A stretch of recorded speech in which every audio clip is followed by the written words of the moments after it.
Traveling to consciousness, exploring spiritual journeys to find answers in uncertainty. Dude, Joe Hawley, we are in to another episode of Traveling to Consciousness, man. Welcome on the show. Super grateful you're here and just excited, man. This is going to be a dope conversation. Yeah, I'm looking forward to it, man. I love exploring the mystery and the unanswerable questions and some esoteric concepts, and it's just such a beautiful experience of reality to be able to explore and question and, you know, have conversations with people about, you know, all the things. And even in the way you said that, it kind of feels like it's almost it hopefully this doesn't minimize it, but it honestly feels like an art in a sense of like, okay, if I hold true this one thing, like, and something new kind of comes into my reality, like, does that agree with it? Does that differ? Do I need to update my reality? Do I need to change this? And it's almost kind of like a painter kind of painting like a picture of like, okay, this one thing isn't the right shape. Like, let me see if I can change that a little or change this spot over here and kind of warp it to look a little bit more beautiful. Yeah, you have to be open for new information. And I think curiosity is one of the most important tools any of us can really embody. And it's fascinating. And you look at the culture we grew up in and, you know, the religion, most religions, you know, the biggest enemy to at least the Christian based faith that I grew up in was the question why. And it was just like people at church, my parents, they didn't know how to answer or fulfill or satisfy my curiosities. And so they stifled it, because to think for yourself is not really honored. And so to have a curious, open mind, I think, is one of the most powerful things. And not attaching to a belief structure so rigidly, because that's when you start creating this us versus them. And if I have a belief and I'm attached to it, then if your belief is different than mine, and your belief is, if there's potential that your belief is right, then that makes me wrong. And when it's tied up, when belief structures, especially around religion, and a religion like Christianity is, you know, really around the fear of death and what happens when I die and where am I going to spend eternity. And so if I'm attached to this idea of like, I know what I'm going to do when I die because of what I believe, if you believe different and there's a potential of that, then that makes me wrong. Then what happens when I die? And so I get attached to it, which creates a lot of other out there different from me, which creates a lot of conflict, instead of being open, curious. And, you know, on this journey I've been on, you know, I when I first walked away from the NFL, it was like deep seeking. I wanted to know the answer, and I was very curious, and I explored all these different avenues, and we can get into all that. And I got to a point where I realized, oh, it's a mystery. Like, you have to accept the fact that you don't know, because the knowing is found in a feeling. Like, the intellect and the mind tries to figure it out so it can have certainty. But my knowing that I've found is in a knowing in my heart. It's knowing in this trust and faith. And that's, you know, where real faith comes in. And we can speak to that, because I've been contemplating that quite a bit as well. As like, what is faith, blind faith, earned faith, and the experience of life, you know? And it's certainly weird too when you start realizing that more truth comes from your heart than in your brain.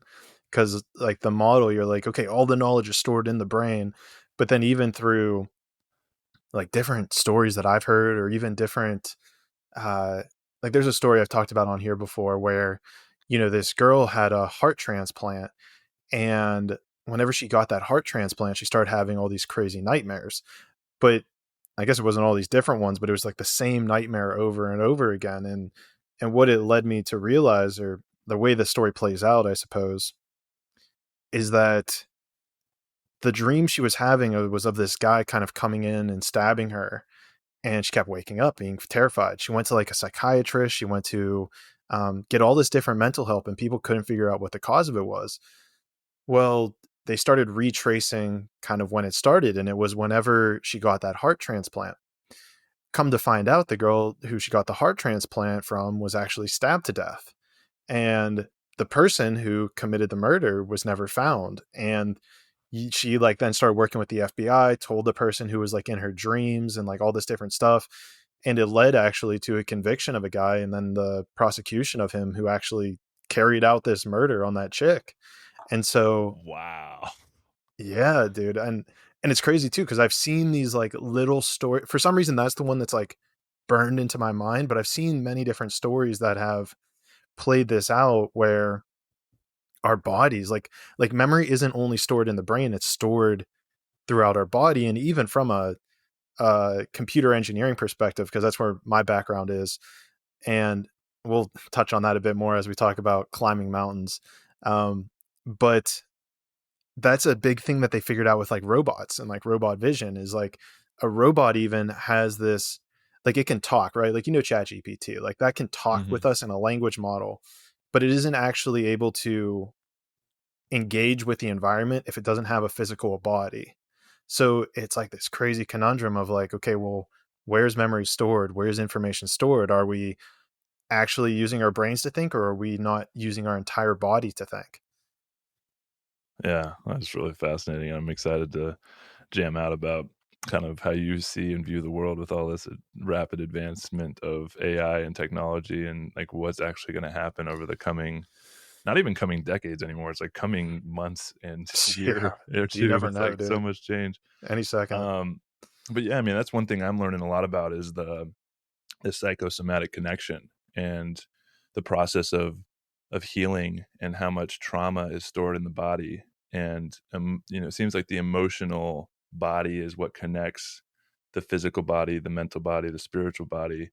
And in a culture where, especially as men, we're not really taught how to properly feel. Not only we're not taught, and there's no safety created for us to actually go into emotions. We're shamed and judged for it from a very young age. When I have a 2-year-old son, and the way he feels his emotions is just so like intense and full on, and he just doesn't hold back. Like if he feels There's something, like like no you can feel interrupt. the energy. Yeah, and when we suppress those emotions, that's what creates a lot of dis-ease in our bodies. And talking about like the mental health crisis, and like if you're talking about mental health, and I think it's there's a level of that that's really beautiful, like destigmatizing mental health and the conversation and people be able to talk about it. But we're still not getting to the root of like, why is there such a mental health crisis? And you can't isolate mental health to the mind.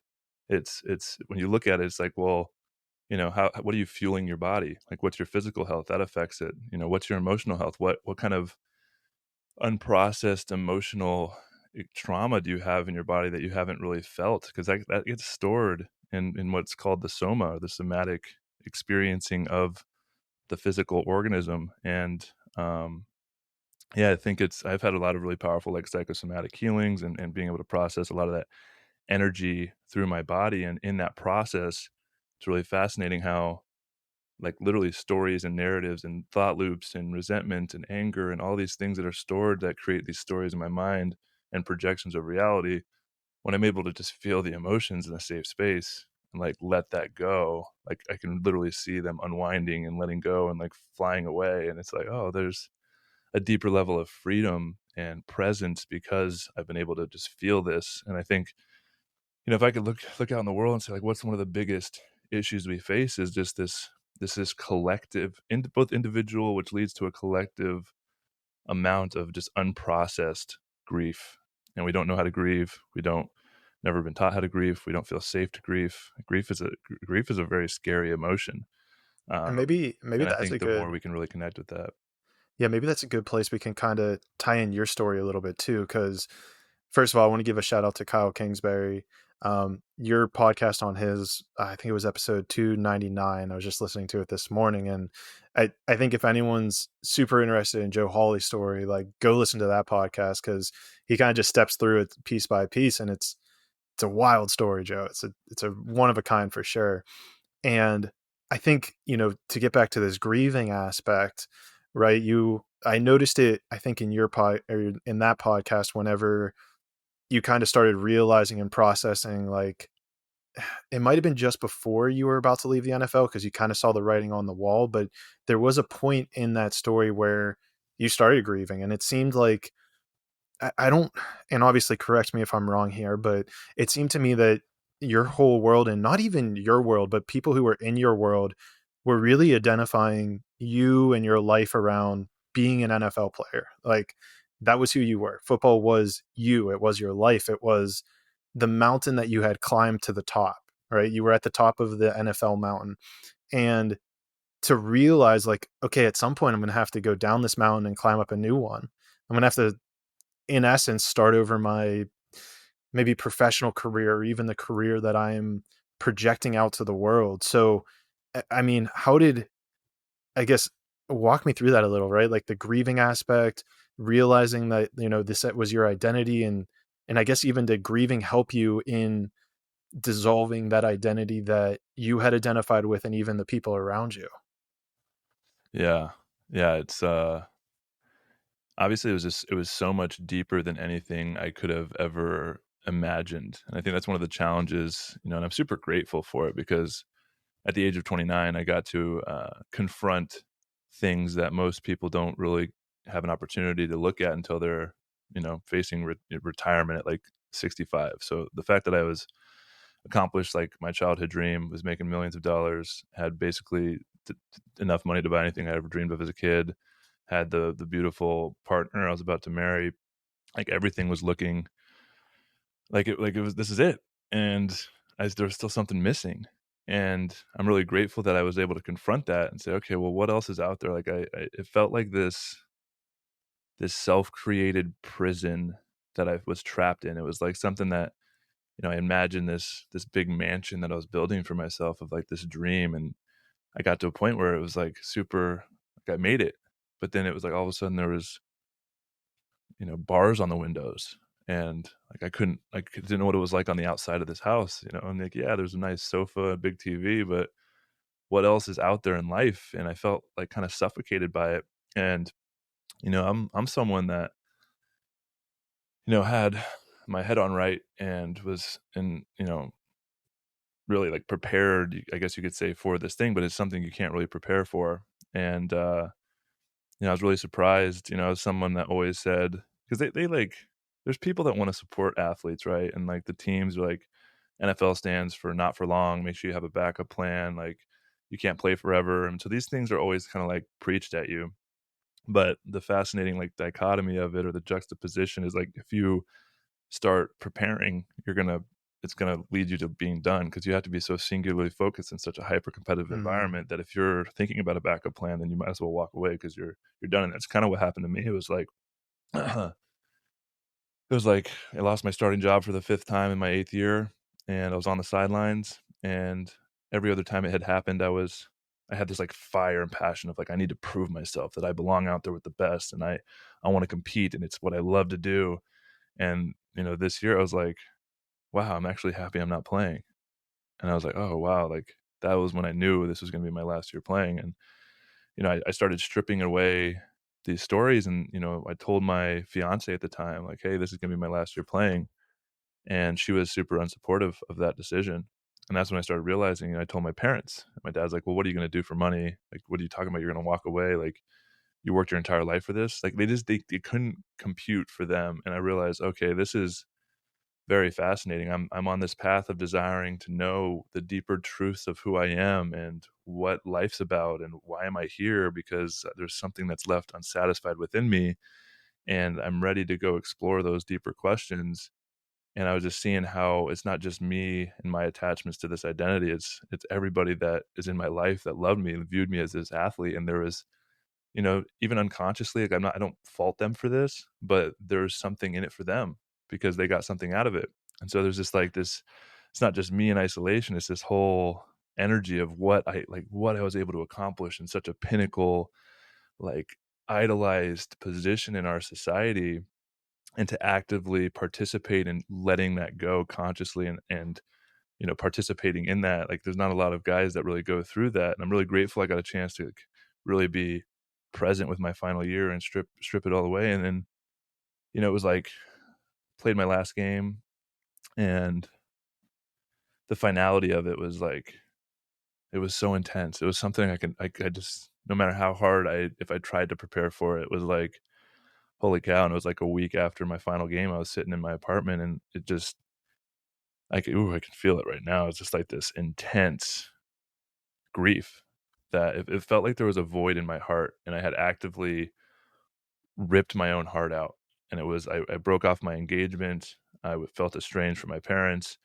And now realizing I'm never going to be able to play this game that I love so much. And the amount of just emotion and grief felt so intense and far reaching, and the depth of it, like I didn't even know how to access it. And intuitively it was like, I need to go on a journey. Like I just need to get moving. I need to move this energy somehow. And felt very isolated and alone, and ended up stripping everything away. I even gave away all my like physical possessions to charity, which was really Yeah, I cool, think because like just even that was physical you weight on me. you watched like a movie on minimalism or something. Yeah, it was when minimalism was first kind of like introduced through the Netflix documentary called The Minimalist. They now have like a huge podcast, and they've done a couple different documentaries. They're actually really popular. And yeah, it was, it was like leading up to that decision. It wasn't just like, oh, I had something and I want to walk away from the game. It was this slow awakening, like I read my first book called The Monk Who Sold His Ferrari in 2014. And it was like the first, like, it was like a fable about this trial lawyer that had reached the pinnacle, but he had a heart attack. And he basically, the doctors told him, like, you have to let go of your law practice or you're going to kill yourself. And it's cool to look back on like a lot of the parallels in my life, like that go back to that book. I read books like Into the Wild, and like these like, wow, what is it like out there? Like, it was this desire to experience freedom. This episode of Traveling to Consciousness is brought to you by Revive CBD. Now I know what you're thinking, another CBD product, and typically I would completely agree with you. I've gone through all my trials and tribulations with CBD products, but this CBD cream is unlike anything else. Honestly, I don't know what it is, but there's something in the technology of it that it helps absorb into your skin and actually get to the place that aches and soothes your muscles almost instantaneously. It's close to instant. It's probably about a 5 to 10 minute activation that I've noticed, but sometimes it goes a little bit quicker. And so I know it can be difficult for find the right one. And this was my personal favorite that I found after long enough. I don't want to go back to that dark time, but I found it. It works amazing. And the creator of it is an incredible guy. So I highly recommend you click the sponsors link below, click on the Revive CBD tab, and get yours today. Revive CBD. Feel better, live better, all premium, all natural CBD products. And it was just or even it's like interesting. I think a lot of people like go ahead. What does freedom even mean? Like Yeah. the level of that. I keep accessing like deeper and deeper layers of what it is, and it's like, how deep does the onion go? Because there's so much tied into the programming and the indoctrination. And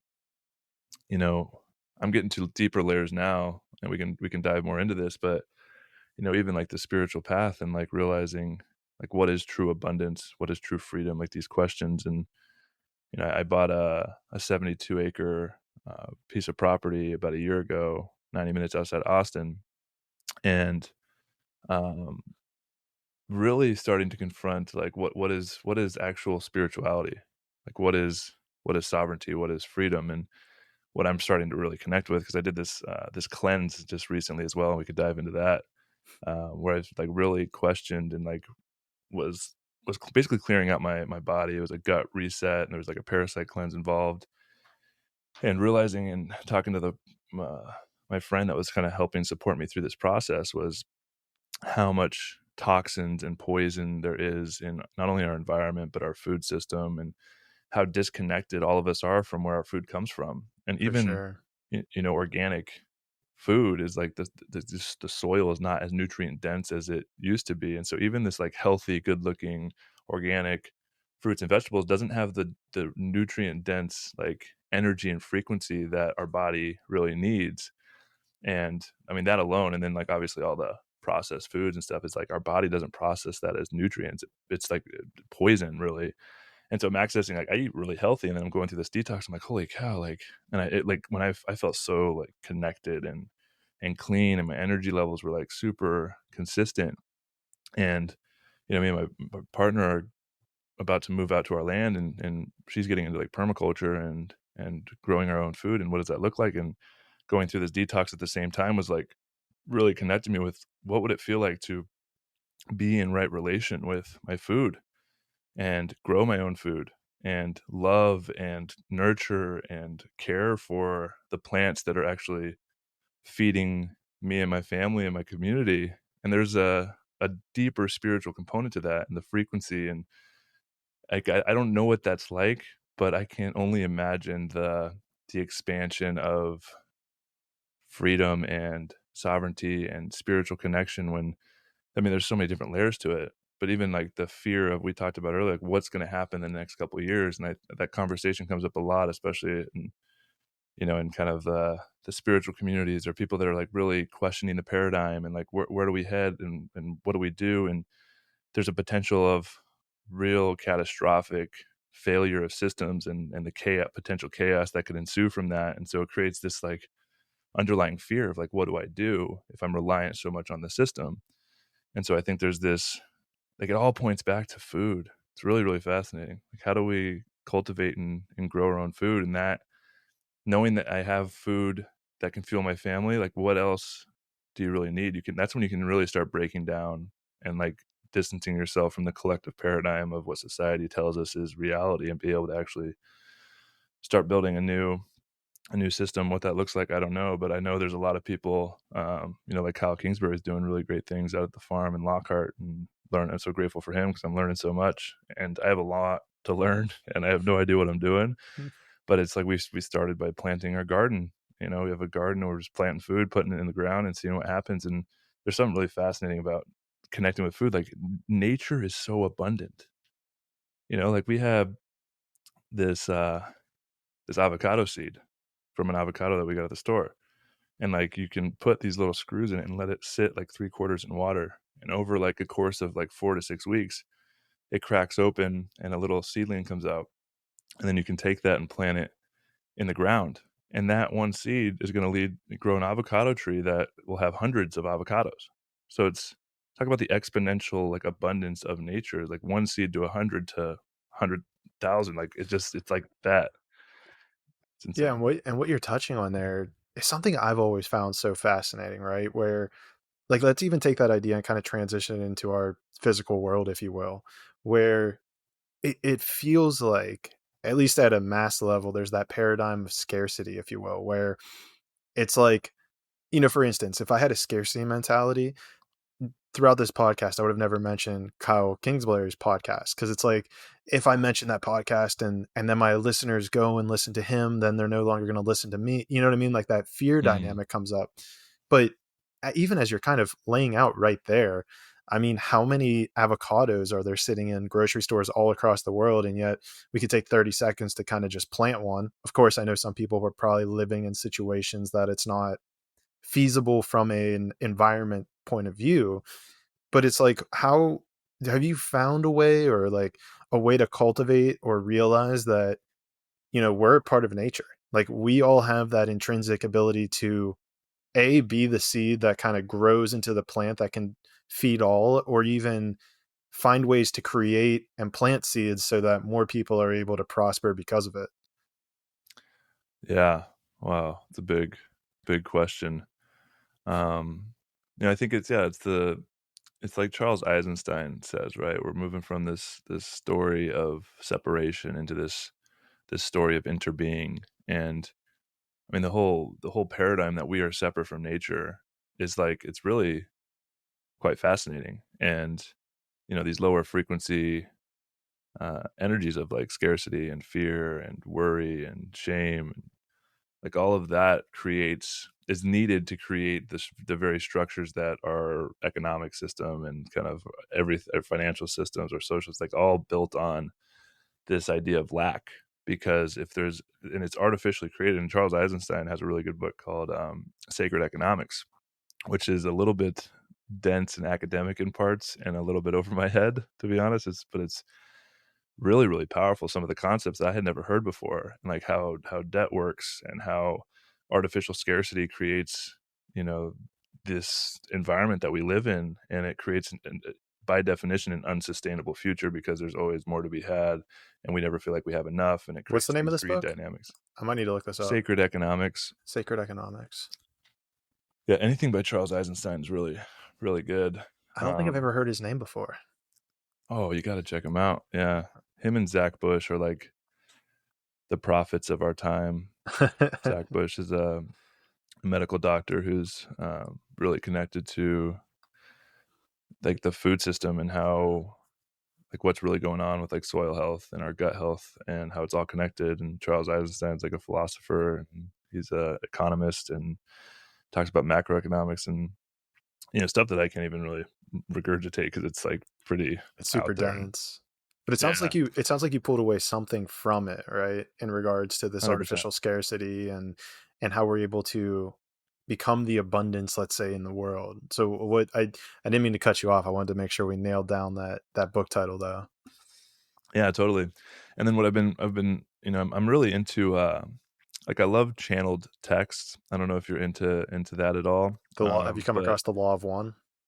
Yeah, like the Law of One. Paul Selig has some really good stuff, and I just ran into these. I forget the authors or the channel's name, but it's called the Joseph Communications, which is fascinating because my name's Joseph. But this was one of those like kind of recommended in Amazon or like Audible, and I was like, oh, that's interesting. I clicked on it. It's cool how technology can create synchronicity, and like the universe can use technology to feed us like It's all interconnected, man. things. It's all interconnected. Yeah, it's really cool.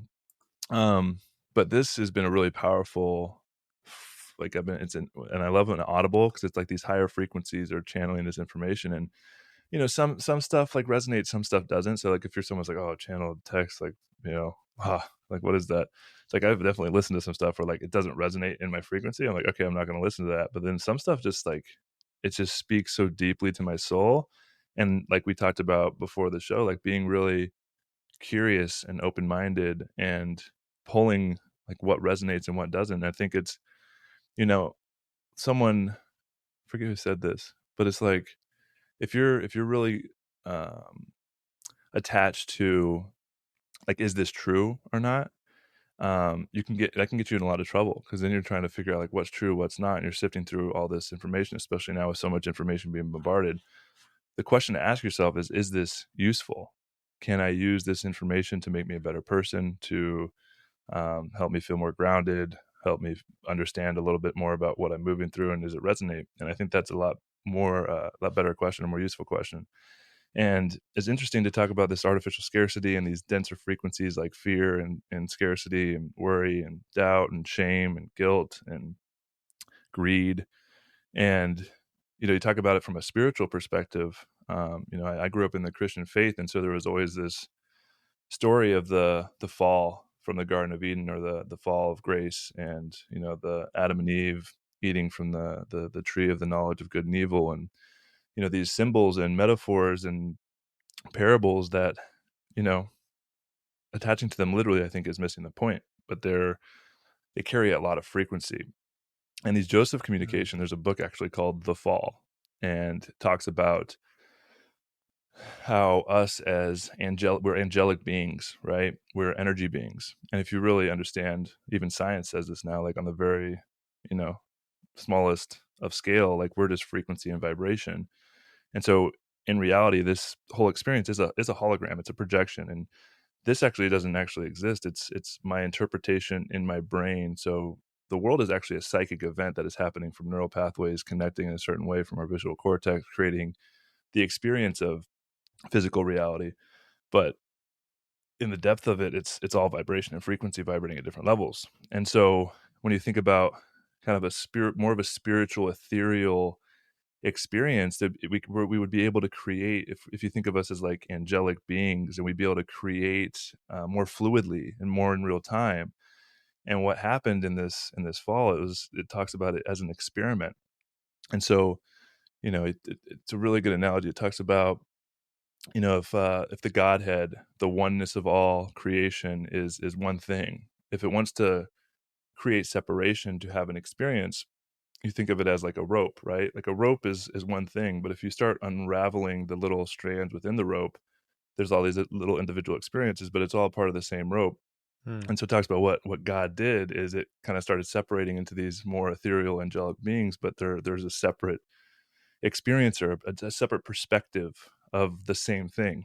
And so as that kind of went further and further, this group of angelic beings was like, well, we think there's a way that we can create to bring more information and more growth and expansion to the Godhead through this new way of creating. And that basically, long story short, the way of creating is we're going to forget that we're God, and we're going to forget that we are an aspect of that creation, and which led to this deeper frequency of fear, scarcity, lack, like we're not connected to the all. And what that has created is this amnesia of who we are and what we're here to do, and our ability and power as creative, energetic beings. And we're stuck in this loop of, and there's a kind of I don't know a lot about it, but like even the Buddhist philosophy is like the death, rebirth, and reincarnation, and their whole purpose of their philosophy is to transcend the reincarnation cycle and the death rebirth cycle, and to get out of this trap of being stuck in this physical, dense experience of reality. And there's also like the Hindu philosophy of the yugas, which are these 4 cycles of consciousness. So there's like the golden age, silver age, bronze age, and it goes all the way down. And you can talk about this from all these different philosophies and different cultures throughout time. But we're going through what's called the Kali Yuga, which is the densest frequency of destruction and fear. And you need all these, you need the resistance and the experience of separation to know who you are. So it's this idea of the only way to know who you are is to know what you are not. And so going into this reality, we're kind of moving through this Kali Yuga phase, the dark ages, the last 2000 to however many thousands of years, where it's like humanity is just trying to survive, and there's a lot of fear, a lot of scarcity. And it's really cool to witness that we're kind of moving through this great awakening, and we're coming back around to this golden age, and you can kind of feel it happening. More and more people in my life are starting to be more curious, be more open. And growing up, circling back, even the Christian philosophy and the prophecy of the second coming of Christ. If you look at the second coming of Christ as a frequency and Christ consciousness, as not a man coming back, not Jesus coming back in the sky to save his people, but this frequency that it lives within all of our hearts, that is going to be reawakened into this second coming of Christ, and this rapture and this transcendence and ascendance of these souls. Like all of it is pointing to the same thing, which is what we're moving through right now. And then we got, yeah, Christianity is wild. I was raised Presbyterian, and then whole long story, was Presbyterian, kind of went non-denominational, then kind of left, and through my own adventure, I've kind of like found my way back to the Bible.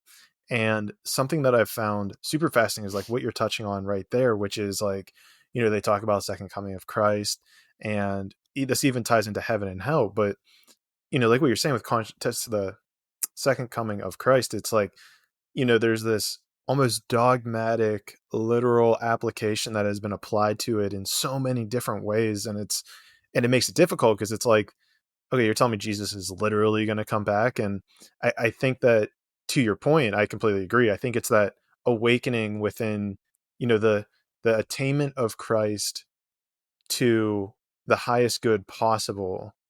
That's what will, bring us out of the darkness, bring us out of the Kali Yuga, right? It's being able to find that way. And whenever people say, oh, like, Jesus said something along the lines of like, the path to God is through me, I don't truly think that means that you have to believe or know in Jesus Christ, but it's at least following the etiquette or the understanding of what enables someone to be of Christ vibration, let's say, in order for them to bring upon, heaven on earth. And even more so, this is where it gets interesting too, when you're talking about that wheel, is something I've always kind of played with, is like this idea of heaven and hell, right? Like traditionally, dogmatically, we think like, okay, heaven's above us and hell's below us.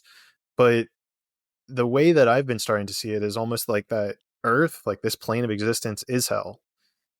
Like, we were born into hell, and our job now is to, even with how much terribleness, how much torment, how much disease, how much poverty, how much evil there is in this physical plane of existence, we need to overcome it and purify ourselves. And I think this kind of goes back into reincarnation, where it's like, okay, you reap what you sow. And then once you're able to heal all of those things, and then not only heal all of those karmic debts, but then to enact, let's say, the divine presence of the Christ consciousness, that's when you're like, okay, now you're out of the rebirth cycle. You're on to, God or heaven or bigger and better things that aren't of this hell dimension. Oh, there's a lot there, and a lot of different threads. I think what I'm starting to believe. So back to my analogy with the rope, right? Like, if we're all one, and let's say we split off into these different fragments of consciousness, we have our own experience of an own perspective of God, but we're all like one, like on the depth of my consciousness, like taking away all the stories of who I think I am and who the identity of Joe is. And this is why going through the big death process of letting go of such a massive identity of who I thought I was such a powerful experience, because it forced me to go deep into who I am and getting to the point of, holy cow, like at the very deepest level, me and you are the same thing. And there's these stories of who we think we are that are built up on top of that. And so what I believe as a collective humanity is, and and it talks about this in the Joseph communications as well, is we're all a part of this fall experiment, if you will. And when you start waking up and you start connecting to that Christ consciousness in your heart, it creates this desire to be of service, this loving you as if you are me and I am you. And when you get to that level of consciousness, there's this knowing that it's not about me just ascending and leaving everybody behind. It's about me loving so deeply humanity and everybody I come in contact with such an open heart, because I know who they are underneath all of the pain, all of the suffering, all the disconnection, all the scarcity, all the fear, all the trauma, all the wounding. It's like, I can see and feel your heart because I know I've been there. I'm here for you. And I truly believe, as souls, as spirits, none of us are fully able to just ascend and like leave this experience through that death rebirth process until every last soul, as a collective conscious, multi-perspective organism, being, energy field, whatever you want to call it, decides together to heal so profoundly that we're just deeply connected to our hearts. And so there's the story of, in Buddhist philosophy, of the bodhisattva, where these souls that they take a vow that they'll keep on reincarnating, even though they have, the potential to ascend into these higher states of being, these higher frequencies, these higher dimensions, but they're going to choose to keep coming back and continuing to infuse this level of consciousness with so much love until every single last soul walks through the door. And so there's these courageous beings that come back over and over to hold the door open for more and more people. And, I believe that's kind of what we're moving through. And back to the story of Jesus, it's like, if we can get to the depth of, I think we ask the wrong questions. Like, we take so much, we're so connected to this book that it's like, this is the word of God, this is the truth. And I'm referring to the Bible. And to even just do a little bit of research on when the Bible was written and who wrote it. And it's not, it's interesting. And way after Jesus was even on earth. And we get so attached to the book. And, I started contemplating, like, well, who is this Jesus character? Like, what was he actually teaching? What would he feel like? Who would he be like to be around if he was here standing next to me right now? And when I've, connected, because part of my journey, like, I had so much resistance to Christ and the word Jesus and the word God and the Bible because of my upbringing. And it just created so much fear and shame and judgment that I had turned away from it pretty radically. And my curiosities and desire to seek truth for myself led me to, reading about all these different ancient religions and philosophies and Eastern mysticism and yoga practices and plant medicine and shamanism, but never, no, Jesus, no, I ain't gonna touch that. And it actually was my dad. My desire to reconnect with my dad and understanding, like, if I'm gonna connect with him with some of these things that are really resonating within my heart and expansion of my awareness and consciousness, and dropping into the love I have, it's like I got to speak his language. And so that actually got me into, okay, well, who is Jesus? How can I heal some of these resistances I have to the words that they use, like the Holy Spirit and all these things. And so I started really expanding my awareness and understanding of who Jesus was. What did he teach? What was he actually trying to convey and embody? And I get to a point, I was like, oh man, this guy was just embodying the presence of loving, like this loving frequency. Like he was just embodying that Christ consciousness within himself. And he didn't judge anyone. He loved them so fully. And there's all these stories of like these healings that Jesus did. It's like, if you've ever seen somebody that's just like super tapped in and super present and super loving, and they walk into a room and you're just like, man, there's like that. Why am I drawn to that person? Like, what is it about them? It's like, they just carry a frequency. And if you think of that on like a more expanded, heart-centered, present, like to the nth degree, like imagine Jesus walking in just like fully embodied, like he looks at you and you're just like, whoa, like he like I could just feel the love radiating off of him. What's that going to do with all this science coming out? Like, I don't know if you're familiar with Dr. Joe Dispenza's work with, like, he does these coherence healings and like a lot of tracking and science around the frequency and the vibration that we hold in our emotional state, and how, me and you are having this conversation and we're dropping into coherence. So like, if I can hold a loving frequency within my heart and be in the presence of others and like really see them and love them because I'm so present with them, that carries a frequency that could potentially really bring that person into coherence with my frequency. And so when I think about Jesus and these healings, it's like, he's not like laying hands on people and has magic powers. He's embodying such a loving presence and a frequency that when you walk into his auric field, like, boom, if you're there and ready to receive, and like you look at him and you feel like, holy cow, it's like that can realign your cells and your dis-ease and everything into this healed state of being. And I think that's really fascinating. And I think it's something that we all have the capability and power to embody within ourselves,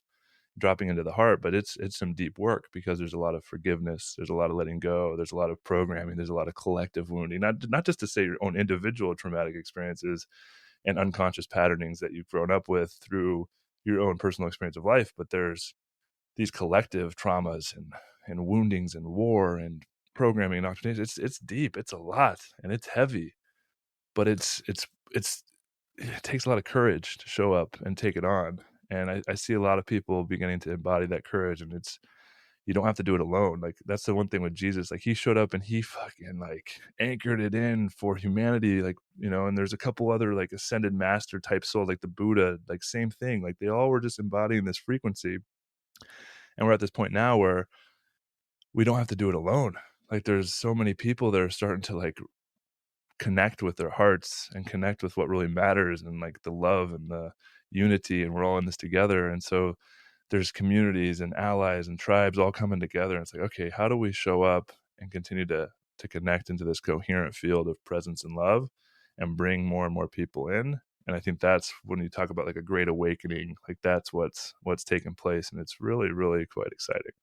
This episode of Traveling to Consciousness is brought to you by the official Traveling to Consciousness app, available on the iOS and Google Play Store. On this app, you're going to get exclusive content, from articles to meditations to anything else that Clayton is going to put out. Here's also where you're going to find the only place to find the ad-free versions of the podcast. You're also going to be able to get the podcast at earlier dates than normal, the free release version of it. So the Traveling to Consciousness podcast app, I highly suggest that you download it, because it's the only way that I suggest that you listen to it. And what's even better is that the company is always making updates, so please let me know if you personally have a recommendation and we can get that in there. So remember, download the Traveling to Consciousness app so that you can get early releases, you can get the video format, you can get it ad-free, and so much more. It's so exciting, and I'm seeing a really interesting parallel between our stories but let's hone in on yours here with this idea of like, dropping into that heart center, right? This vibration. And I'm going to take you back and take this conversation and take it back to whenever you realized like you were no longer ready for not ready for the NFL. You were no longer going to be an NFL athlete. Like you knew this was like your last year when you started telling, your ex-fiance, your parents, even your agent, like, okay, like I'm done, like this is it. And, that to me, it seems like, and of course, correct me where I'm wrong on these things, but to me, it seemed like you were speaking so much from your heart that it was radiating out. And it was almost as if there was this shell around you that was labeled as NFL player. And that knowledge of that internal knowledge of it no longer being a part of your external reality almost kind of shattered that outside veil. And it seems to me that the people around you, from your ex-fiance to your parents, quote unquote, no longer knew you, right? Who they thought Joe was no longer existed. And so how do you kind of see or even work through, that, let's say, that frequency shift that started within you that then even disrupted your outside world, right? Like I think if someone's listening to this, like that could probably be like a fear of someone's, right? Like I'm going to lose friends if I am being more authentic to myself. And I know I've seen that in my life where the more authentic I am to myself, it's lost some people along the way. So, I mean, what was that experience like for you? And, it kind of even ties into your courage. Like, how did you find the courage to even kind of move through that? Yeah, there's a lot coming up for me here. So let me see if I can bring in a through thread, because it's like, yeah, I'll start with my fiance and this initial experience and then kind of lead it through this deeper fear of rejection, which I believe is a seed that lives within all of us of this fear of rejection. And I'll get more into why that is, my own personal experience. But to your point, it takes a tremendous amount of courage. And with my experience with my fiance, it wasn't just this, we were together for 5 years and got engaged and just really deeply intertwined. And I think with a lot of relationships, it's quite fascinating how I found, whether you believe this or not, or if you've recognized it within your own relationships, these own patterns yet, but more than likely, I am pretty confident to say that you're going to attract in a partner a reflection of some type of dynamic that your parents embodied or went through. And so with me and my ex-fiance, we got to a point where, I was a super insecure guy. I was an offensive lineman. I was, 300 plus pounds and had some body dysmorphia stuff, still deal with that after losing, 60, 70 pounds. And we can get into that as well. But it just wasn't like although I was an NFL player, made all this money, like I had some deep insecurities and some deep shame, and it was all tied up into a lot of different things, the religion being one of them, society, culture, all of it. And it got to a point where, as I told my fiance, like, this is gonna be my last year playing, and she wasn't super supportive. It brought up this pattern that we had been experiencing our entire relationship. And really the breaking point was, we went to a couple different therapy sessions, and I got to a point where I understood, like, I'm not able to share my feelings without it turning into this big fight. And, sitting with the therapist was like bringing awareness to, like, okay, I need to be able to share the little things and practice with the little things that are maybe not in alignment with me, or maybe they hurt my feelings, and low leverage situations to share, so that I can practice. Because otherwise, if I hold it in and I don't share those things that hurt my feelings, it builds up within me as resentment. And then it gets to a point where I can no longer hold it in. And then it's like a big blow up. And I'm sure a lot of people listening to this have experienced this. And so it's like, okay, little thing. She said she was going to do the dishes when I got home, and they weren't done. And this is like obviously a novel, like little, not like low leverage thing. It's like, okay, instead of not saying anything and being like, oh, she said she was going to do the dishes and she didn't. And like next time she doesn't do the dishes, and like builds up, instead of just being like, hey, you said you're going to do the dishes, can you do it? And so I was like, okay, I'm going to practice that. But then what would happen is I'd go, hey, you said you were going to do the dishes and you didn't. And then it would turn into this huge fight because she would get defensive and like her patterning and like all of that would come up, and it would turn into this huge blow up. And I'm like, I can't get this right. Like I'm trying to practice these little things, but then it would turn into this big thing. And so that would create the story of like, I just won't say anything if it's a little thing because it's not that big a deal. So we got to a point anyway, I'm painting all that picture because we got to a point where I was, probably halfway through my final season, and I was sitting down and I was trying to practice this thing, and like a similar experience. I don't remember exactly what it was that happened. And she blew up at me, and I felt so defeated and so like shut down. And I had this moment of, man, I'm just not gonna say anything. I gave up. It was this feeling of giving up. Like, I'm just not gonna ever say how I feel because it's just not worth it. It turns into this huge thing. And in that moment, I had this whole flash forward of what my life would turn out like, like right before my eyes. And I saw me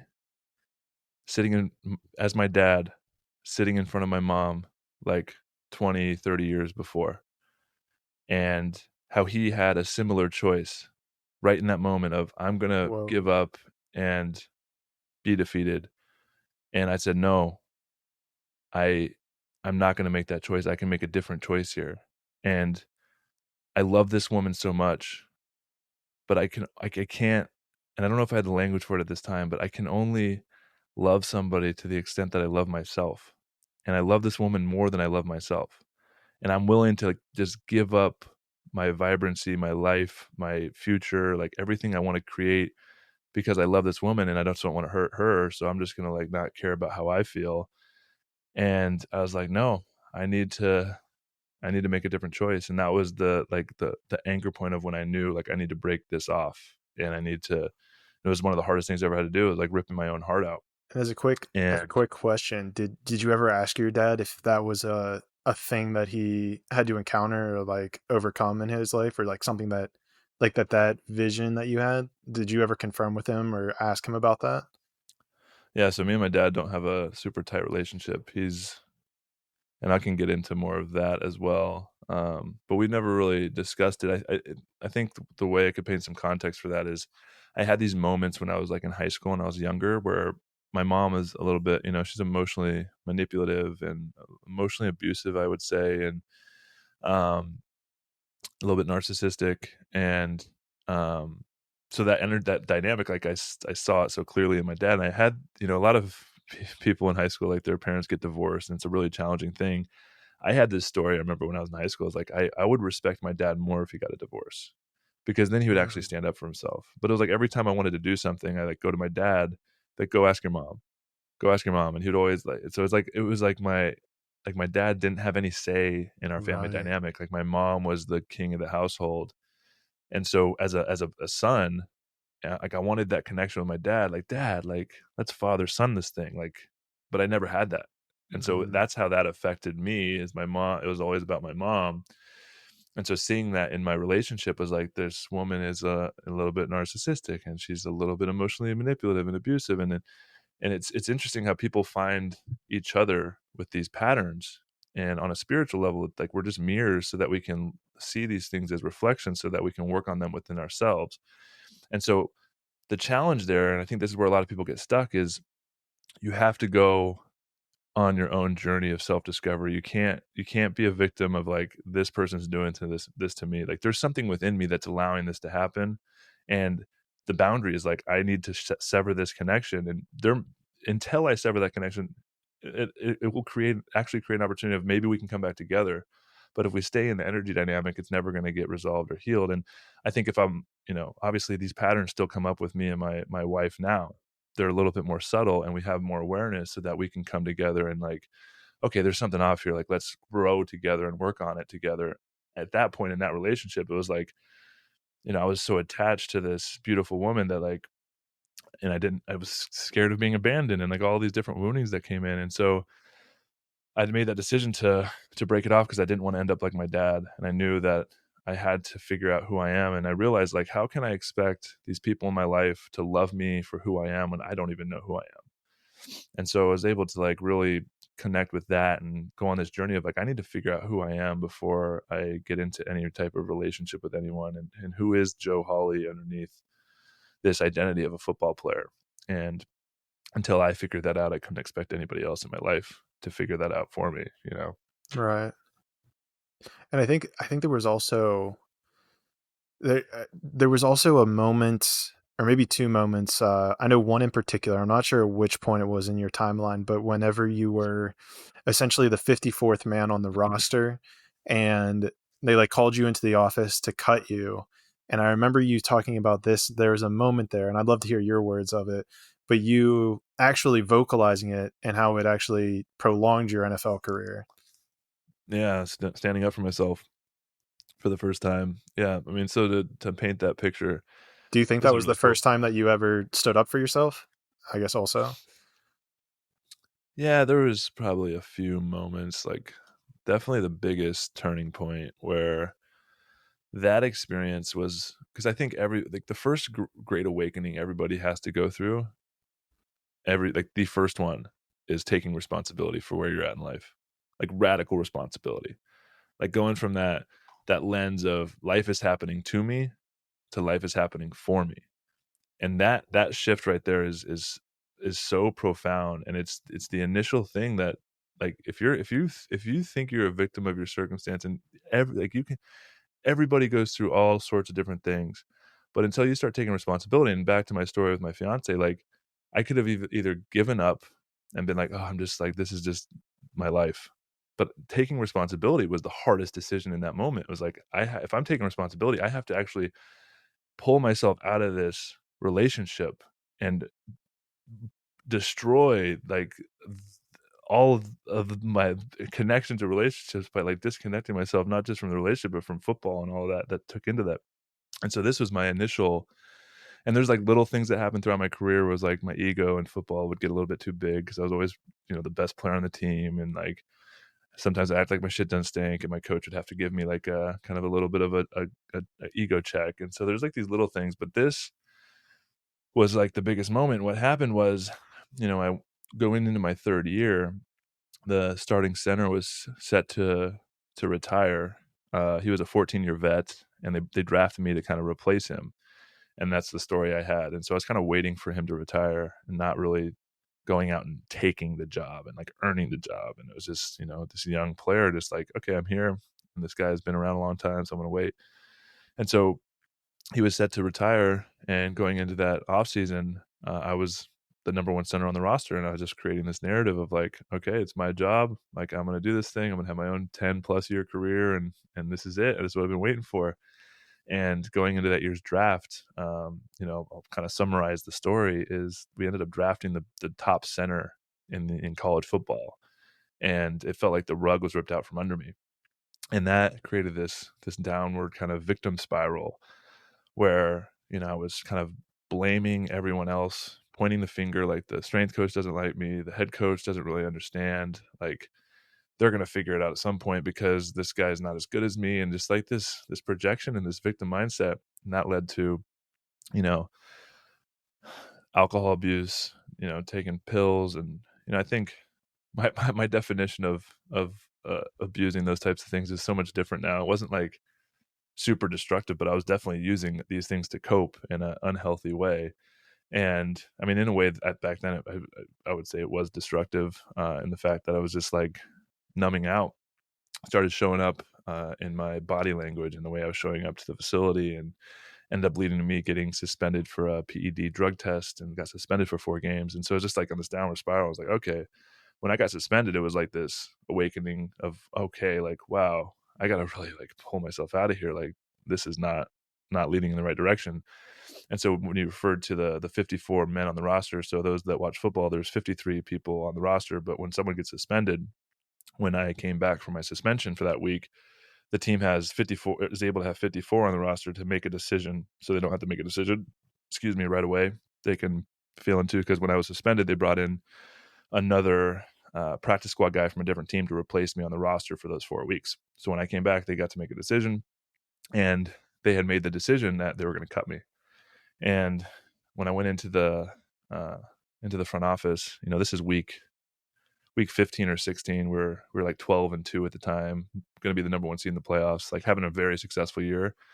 All the while, like, I feel disconnected from the team. I'm depressed. I don't feel like I'm contributing because I'm on the sidelines. And so I didn't get to really feel a part of that run and that success. And, I went into this meeting where they were going to cut me, and I knew what was going to happen. And so going in there, I'm like, I'm going to tell them like how I feel. Like, I'm not just going to like roll over and take this. Like, I'm a good football player, and they just don't see that. And nobody's really communicated with me what's going on, because nobody like said, hey, Joe, like, you look like your body language kind of shitty. Like, you're kind of on this downward trajectory. Like, is everything okay? Like, nobody presented that to me or came and like worried about me. It was just like, I felt like isolated, alone. That's one of the issues I think with the NFL as part of a bigger kind of systemic cultural thing within the NFL of not really communicating in that way. And I think that's a part of a bigger societal issue that we face. It's just a microcosm within the NFL. So I went in kind of prepared to speak my mind, and something really fascinating happened when I sat down and they said the words. Like, I knew it was coming, but they're like, Joe, we've decided we're going to let you go. And in that moment, it was like, oh, I was flooded with this feeling of regret. And that regret was like all of that victim mindset of like pointing the finger, like, it's this person doesn't like me, this person doesn't know, and like outside of myself. What that regret did was like it flooded all of that energy back into myself.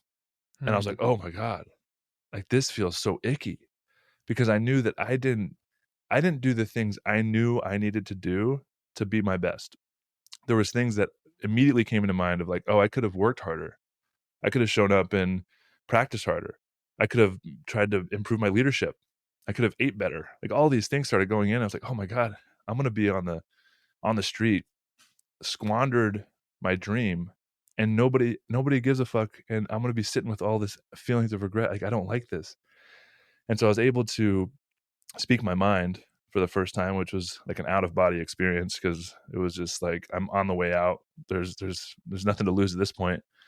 And so I asked them a question. I said, if you guys are going to be the number one seed in the playoffs, and if the starting center gets hurt in the first round, would you trust this new guy that you brought in to take you to the Super Bowl, or would you trust me? And they sat with that for a little bit. They're like, I guess we'll have to trust the other guy. I'm like, okay. So I went through the whole cut process, and about 15 minutes into it, I was about to sign the last papers. They called me back into the office and they said, Joe, we thought about what you said, and we're going to keep you on the roster as the 53rd man. And you're going to have to work your way back up, but we're going to give you a second chance. And in that moment, everything in my life changed, because I promised myself, like, there's going to be a day when I'm no longer playing this game that I love, but I do not want to feel any ounce of regret that I could have given it more.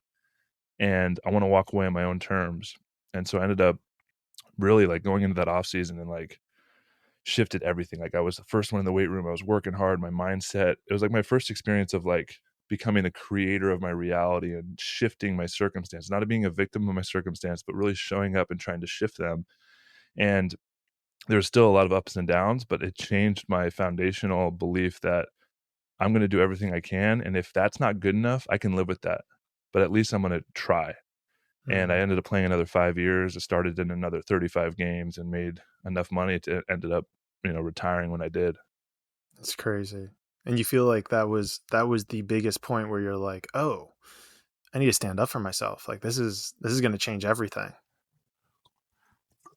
Yeah. And part of that responsibility piece was like, going into that off season is when I was blessed enough to play with one of the greatest tight ends ever to play the game of football, which is, his name's Tony Gonzalez. He played 17 years. He's the first ballot Hall of Famer.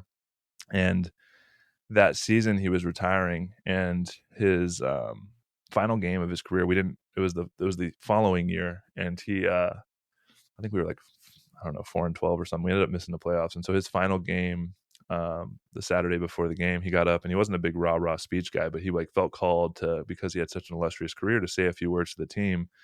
And he basically talked about how he found success in his life and why he made it so far.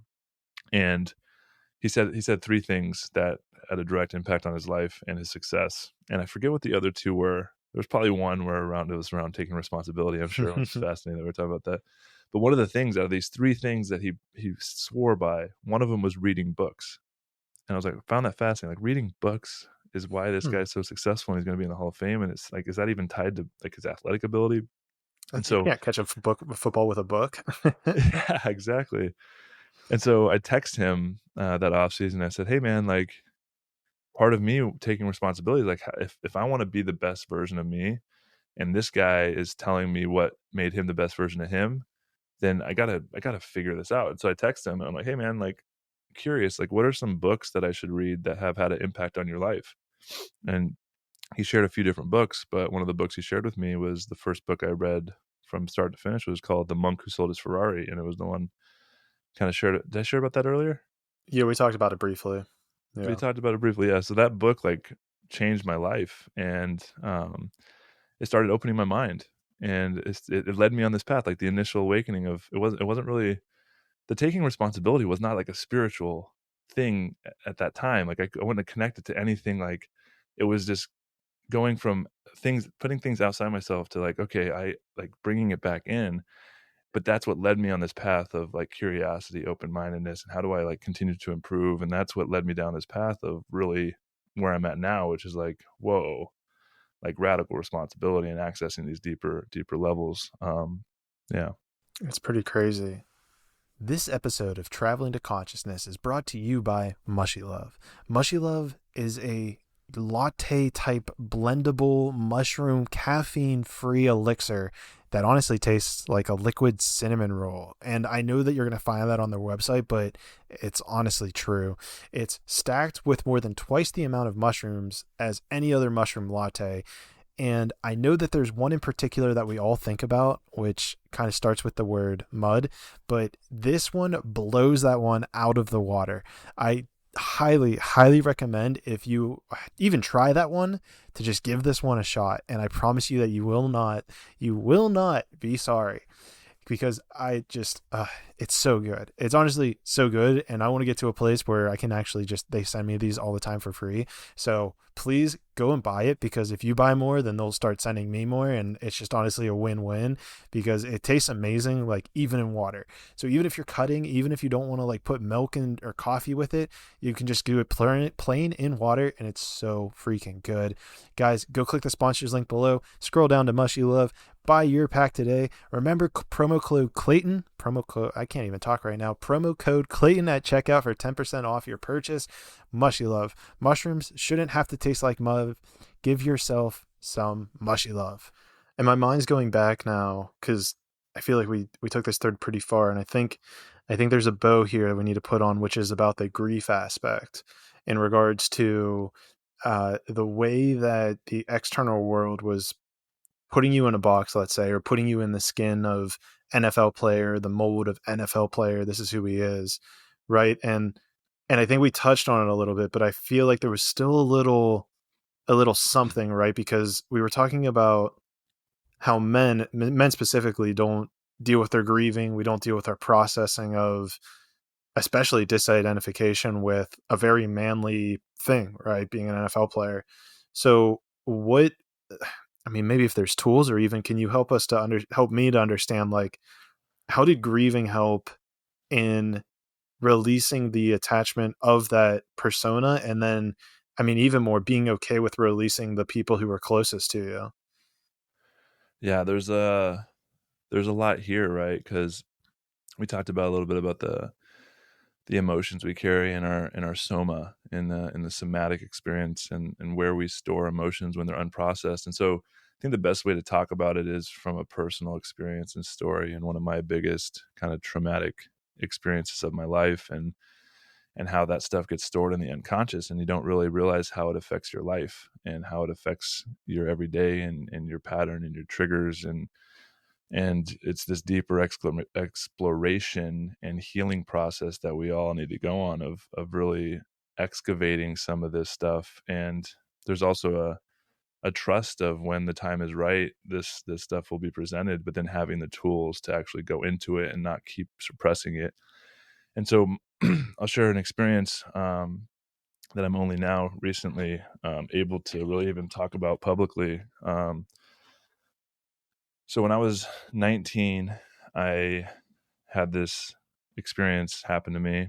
And, I went to this session with this woman who's she's a psychosomatic, spiritual kind of healer, psychologist. It's like all these like different therapeutic models into one. And I laid on her table, and she was recommended to me.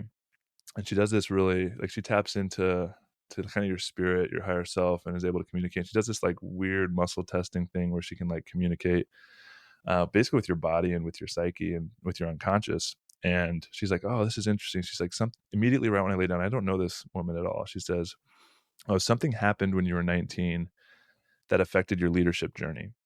And the fact that she said leadership journey is really fascinating because she doesn't know me, but this has been a big part of my kind of life path is learning how to lead. And so I'm thinking, so I sit there, and part of this thing is like, she's not telling me, like, she's allowing me to explore my own unconscious. And so I'm like, I go in and I'm like, okay, what happened when I was 19? And immediately there was this moment that happened with my mom when I was playing football. And I was like, no. And it was fascinating. My ego was like, no, that can't be it. Like, and so I tried to find, I kind of searched my unconscious and like blank, and it kept leading back to, no, this is it. And so I told her, I was like, I think there was this thing that happened when I was 19 with my mom and football. And then she like, kind of did her little muscle test to like check in. She's like, yep, that's it. She's like, what happened? And I was like, okay, when I was 19, it's my sophomore year of college, and I was growing my hair out. And one of my roommates had long hair, and he was like kind of Rico Suave, and he was really cool. And I was like, I want to grow my hair out, and this is like my second year outside the house. I'm 18, like really stepping into my own, freedom and sovereignty, and like outside of my parents' household. And I'm in college, so I'm growing my hair out, and it's kind of getting to that just past the ugly stage, and I could put it into a bun, but I couldn't put it into a full ponytail yet. And so during spring training, my parents were visiting, and I had my hair up in a bun to keep it out of my eyes when I had my football helmet on, and it's like sweaty and hot out there. And so I was just keeping it up. And my mom had said multiple times, like, she's like, you need to cut your hair. Like, it looks gross. Like, you shouldn't do it. And I'm like, well, it doesn't really matter. Like, I'm my own man now. And so I think there's like obviously a power dynamic here of like my mom For sure. not able to let her kid kind of step into himself. And I didn't know this at the time. I'm young. I'm still a kid. And so I'm watching, after one of the practices, we're in the big team auditorium as an offensive line watching film from the practice on the big screen. And this is my sophomore year going into my junior season. So I'm a starter. I've started my whole sophomore year. I was a little player my freshman year too. So I was becoming one of the leaders on the team. So a lot of the players looked up to me. I was one of the best players on the team at this point. And I'm watching film, and all of a sudden I feel this hand come up behind me, grab my hair, and scissors come, and my hair gets cut off. Oh no. And I turn around, and my mom's standing there with my hair in her hand, and my dad's standing next to her. And I stand up, and I have this experience, like I stand up and I want to punch my mom in the face. Like, I'm just like raging. And it's a really confusing moment because this is my mom. Like, this is a woman I love, like, deeply. I was a mama's boy growing up, and I want to like hurt her physically really bad, but I can't because I love her. And so it's just really confusing. And then I like slowed down, and like, so that initial rage, like, I suppressed real quick because I didn't know how to express it. And then all of a sudden all my teammates started laughing. So then I felt humiliated. I'm like, oh man, like, this is like humiliating. Like, I don't know what to do. My mom's here. Why is she here? And then I look at my coach, and then I felt deep betrayal. Like, this is supposed to be a safe space for me to be with my team. Like, why is my parent, like my mom and my dad, even in here? Why are they allowed in here? And so I like looked at my coach, and he obviously had let them in, and maybe they talked about it beforehand, and they thought it was a big joke. So I was like feeling like betrayed, humiliated, like rejected, like all the wounds wrapped up in one. And I just sat down, and I just like closed off, and I just stood there. I just sat there in my own internal world. My mom was like, like she was trying to like say like, it's like, it's just a joke. It's not that big a deal. And I just like didn't say anything. And I just sat there, and then they ended up walking out. And back to this session with this woman, I was taking her through this, and she took me through a process of, it's similar to like a reparenting, right? So this trauma lived deep in my unconscious. I hadn't really thought about it because it was too much energy to even like think about. I could talk about it from like this dissociated third person kind of perspective. Like, and that was the fascinating thing too, is like as I've gone on this healing journey, a lot of us look to like when I was 5 or 6 years old or 7 years old, like I don't have a lot of childhood memories. So like maybe something traumatic happened to me, but I don't know, like, let me go explore. This one was when I was 19, I was fully aware that it happened to me, but because it was so intense and traumatic at the time, like I wasn't able to access the emotions that I felt, but I could talk about it from this head place. And so what this woman, this therapist, helped me process was, okay, what were you feeling? Like, how does that 19-year-old part of yourself feel? And when I was able to like create safety within myself and with this woman facilitating this experience, I was allowing that emotion to come to the surface. And I just broke into this deep grieving process. Like all that anger, all that rage, all that energy that I wasn't able to process in time started coming to the surface. And I just started like wailing and crying. And it was just super, super intense. And in that process of just feeling those emotions, I felt all this unconscious resentment and anger that I had towards my mom that I didn't even know. Because part of the question was like, why do I feel so disconnected from my mom? Like, why does she trigger me so much? And what I realized is this experience had created this unconscious resentment towards her that was always underlying our relationship. And because I was able to feel in that emotional grieving process, like I felt the resentment and anger like dissipating, and it turned into forgiveness. I was like, oh, and then compassion for like, oh, my mom didn't know, like, and realizing like she did that because of her own wounding and her own trauma. And like, I was able to like really start forgiving because I was able to feel these emotions. And, this woman was able to support me and like, okay, what did you need in that moment that you didn't receive? I was like, well, I needed a hug. I needed someone to tell me like, it's okay. Like, you're safe. And I was able to offer that to myself. And so I comforted that part of myself with the tools that I had in that moment, not in that moment of when I was 19, but when this happened probably like a year and a half ago, 2 years ago.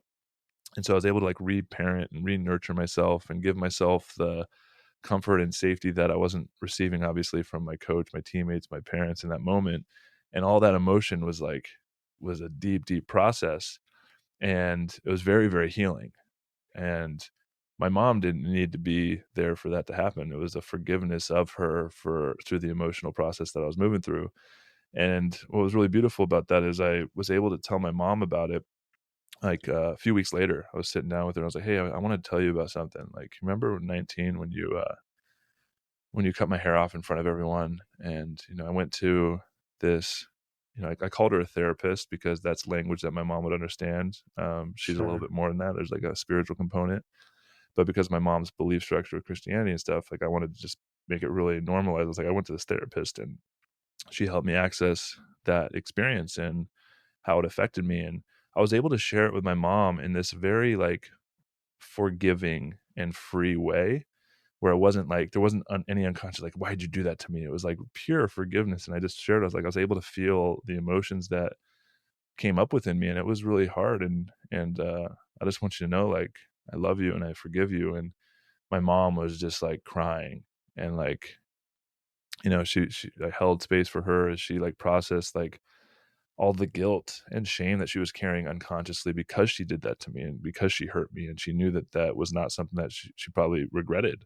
And she texted me later that night on her way home and she's like, hey, I just want you to know, like, I feel so much lighter and I feel in a way free of that because, and that's how forgiveness works. A lot of us think like, forgiveness is like the person needs to say sorry to me or they need to own what they did. But because I was able to feel those emotions and forgive her for what she did, she was able to let go of the guilt and regret and shame that she felt, at least a little bit, let a little bit of the steam out. And that experience that we went through together is no longer between us. And I think there's a lot of other deeper layers that we're continuing to work through. But I think that's a good story to kind of encapsulate the grieving process and the healing process that it's very complex and nuanced, and it's unique to all of us. And these experiences that we have that live in our unconscious that we don't even know are there, being able to go to a therapy session or a psychosomatic, breath work's really good for this, like releasing emotional stored up energy. And sometimes we need to feel energy that we don't even have a story of why it's there.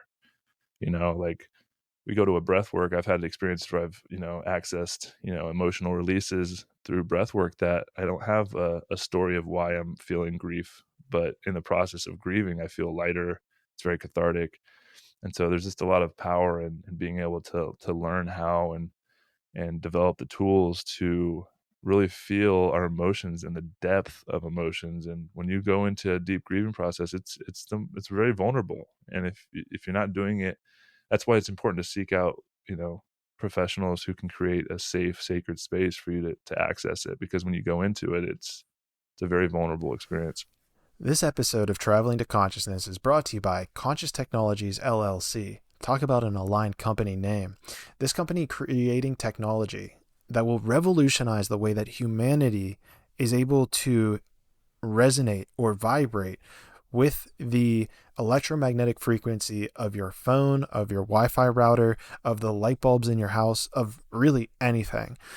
What they do is they have created these amazing minerals, amazing units that you can either place on the back of your phone, you can wear it as a necklace, or they even have like little in-house generators, if you will, that can unify the entire field of an entire house.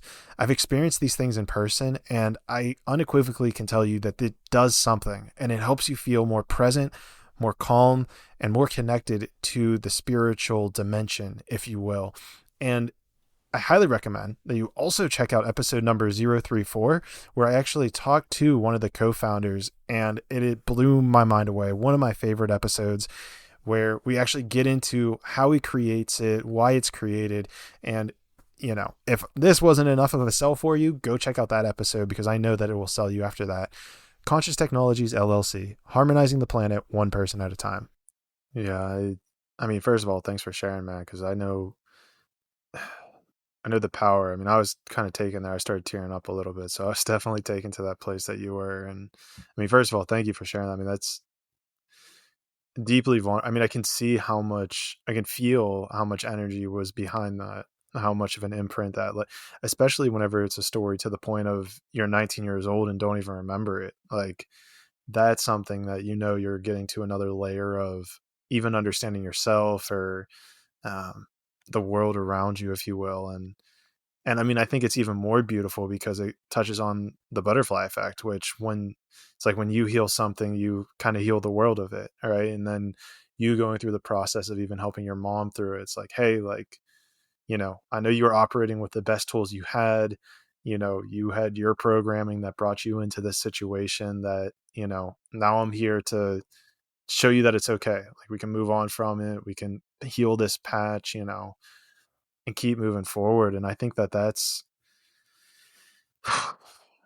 and maybe we can kind of get this to maybe a little bit more esoteric of almost like it feels like at some level, that's what we're all here to do.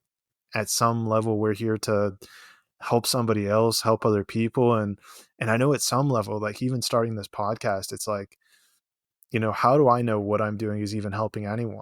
It's like, okay, well, you're helping yourself. You're learning something about yourself. I'm like, okay, cool. And then it's like, even that, at some level, like sharing that story is going to help somebody else, to help them to open up and even see their world in a new way. And it even seems like there's even something, and this might be even the more esoteric, is like how we feel lighter after allowing those things to, we like forgive them, or we like, grieve through them, we process them, that ability to relax the nervous system in some aspect of the world. And it's it kind of goes back to how we store all this stuff throughout the body. Cause I know one of my big processes that I moved through was like this sexual trauma I had when I was a kid. And you like think about it, but you're like, oh, it didn't really matter. It wasn't really a big deal. Like that happened, but it's like, it's okay that it happened. I know that's wrong. But it's like, once you fully process it, like that lightness, and it seems that there's at least something there with, feeling lighter in a sense, metaphorically, and maybe even literally, brings you closer to heaven.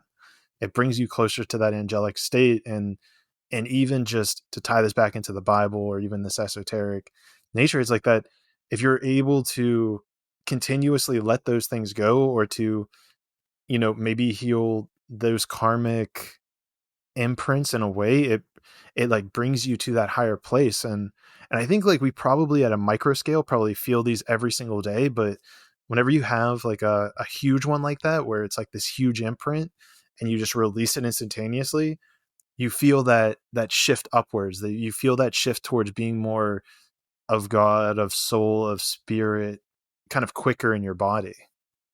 Yeah.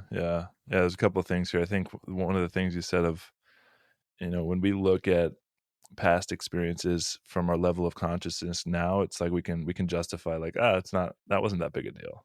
Like if that happened to me now, like I would just I'd laugh at it.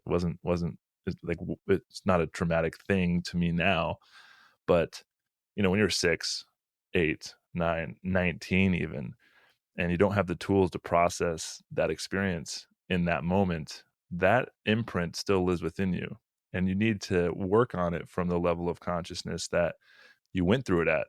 And so if you're 6 years old and you go through something that it wouldn't affect you when you're older, but it like imagine the level of a 6-year-old, like not feeling safe in whatever experience or feeling even just uncomfortable, or, something as simple as, when you're a kid and your parents leave for the weekend and you stay at your grandma's and your grandma's a little weird and you don't really like it. And like, you feel like your parents abandon you. Like, you can think about as a parent and leaving your kid, you're like, oh, it's like not that big a deal. We'll be back soon, honey. And it's like, but that gets stored in the unconscious of like that level of feeling isolated, alone, abandoned, like is very real for that part of you that still lives within your unconscious. And so I just want to speak to that because I think it's really important that when you're going on this healing journey, to like really be patient and compassionate with yourself, and to know that even the most seemingly trivial experience can still imprint in a very powerful way. And, talking about, circling back to what we were talking about earlier with like, what is it to access freedom? What does freedom really mean? And, freedom isn't something that is outside yourself. Like freedom is really letting go of these and healing these deeper experiences. And so going through that grieving process, I didn't even know how much that experience was really affecting my relationship with my mom, obviously, but like my leadership journey, like circling back to that, like I felt so much shame and like just really embarrassed in front of all my teammates that affected my entire leadership journey for the rest of my football career into the NFL. I had a fear of like, man, these people aren't going to respect me because like this thing happened to me in my unconscious. I didn't even know that's what was affecting me, but there was moments in my career where I didn't lead in the way that I knew I was capable of because of this fear and this unconscious pattern and experience that was affecting me.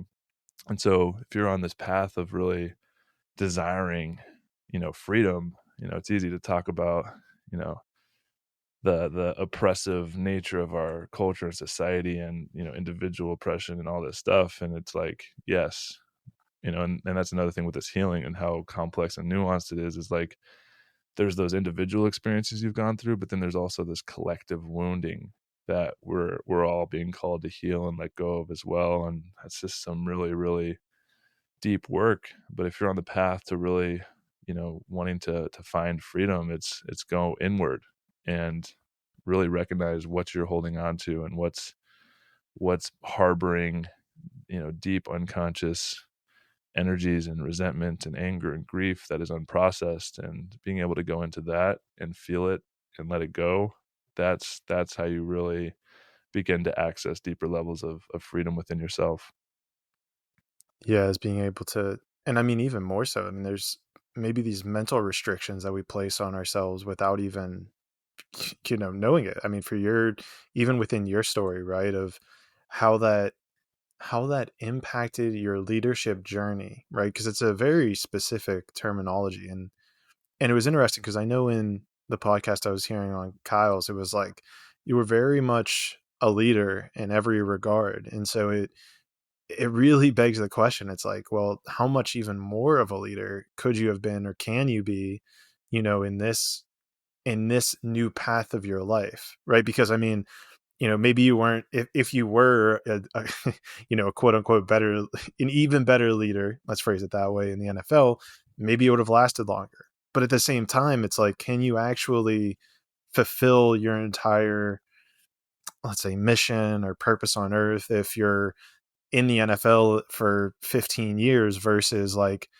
this new path that you're carving out. And maybe this is a good part to even transition into, because I know at one point I wanted to discuss like, okay, you climb to the top of the mountain of being an NFL player, and now you're not, I mean, maybe it was a while ago, but now you kind of have to start something new, right? Because you've got at least 30, 40 years left in life. And it's like, okay, how, like, this mentality of restarting new and even finding something that you love as much, if not more than football, like what is that journey even look like from your perspective? Yeah, man, this is such good little flows. Yeah, I mean, part of the grieving process, to kind of follow that thread into finding deeper purpose and meaning outside of this thing that I spent my life pursuing, was, when to get esoteric with grief.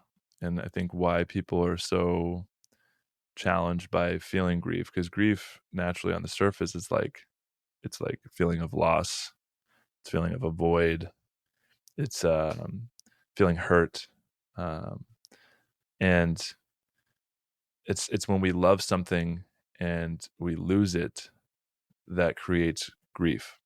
And so with that experience with my mom, on a very foundational level, I was grieving because I didn't have the tools to process that grief at the moment, but I felt hurt by my mom. Like, I loved my mom, I thought she loved me, and this experience made me feel like that love was taken away and she didn't love me in the way that I thought.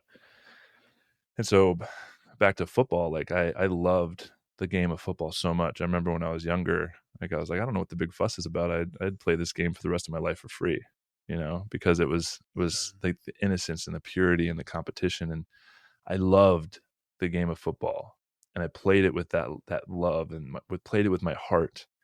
And it's what part of the reason I got so far is because I loved it so much. And when it became a business and the money was involved, and the having to prove myself constantly, and the performance anxiety, and then the physical pain and the brutality of the sport, and the having to stand up for myself and telling, shifting and having to like earn it in all these different ways. And it didn't become about the game anymore. It became about all the business involved in the game. And so part of the grieving process that I needed to go through was, when I decided to walk away, I was walking away from the business of the NFL that I believe stripped away and took away the love and the innocence I had for football. And so part of the grieving process was grieving the loss of the love that I had for football because of the NFL, similar to my mom doing that to me and feeling like she didn't love me. Is like, oh, the business did that to me, and it disconnected me from the love and the innocence I had to football. And the interesting thing about grief is, if you allow yourself, and if you've had any deep grieving process and you fully surrender into the depth of grief and that emotion, and just like, not fighting the tears or like feeling the energy and like suppressing it, but like, okay, I'm going to go into this, and you like dive into the grief and you allow yourself to surrender fully into it, something really magical happens in that process. And it's what I experienced with my mom, and it's what I experienced with the process of grieving the loss of football. Is, as I've gone into the depth of that grief, within that grief lives the very love that you feel like you've lost. And so if you like to look at it as a tool, if I'm feeling grief, if I can go in to that grief, that's where I'm going to find the love again. And that's where the healing takes place. And so with the experience of my mom, like, as I was feeling that grief and that unconscious anger and resentment was releasing, it was like I got to the depth of this seed of love that was living within that grief. And when I got to it, it was like this radical forgiveness of all the things that were getting in the way of that love, which is what the grief is built on. And so with football, that was the same thing. It was like, I need to go in, and that process takes time, takes sometimes years. And I'm still, just now starting to really integrate that. Like, this is the first season I'm like really excited to watch the game again. And like, I love the game, and I connecting with the innocence and the love that I had for it. But in order to get there, I really had to process that in a deep way.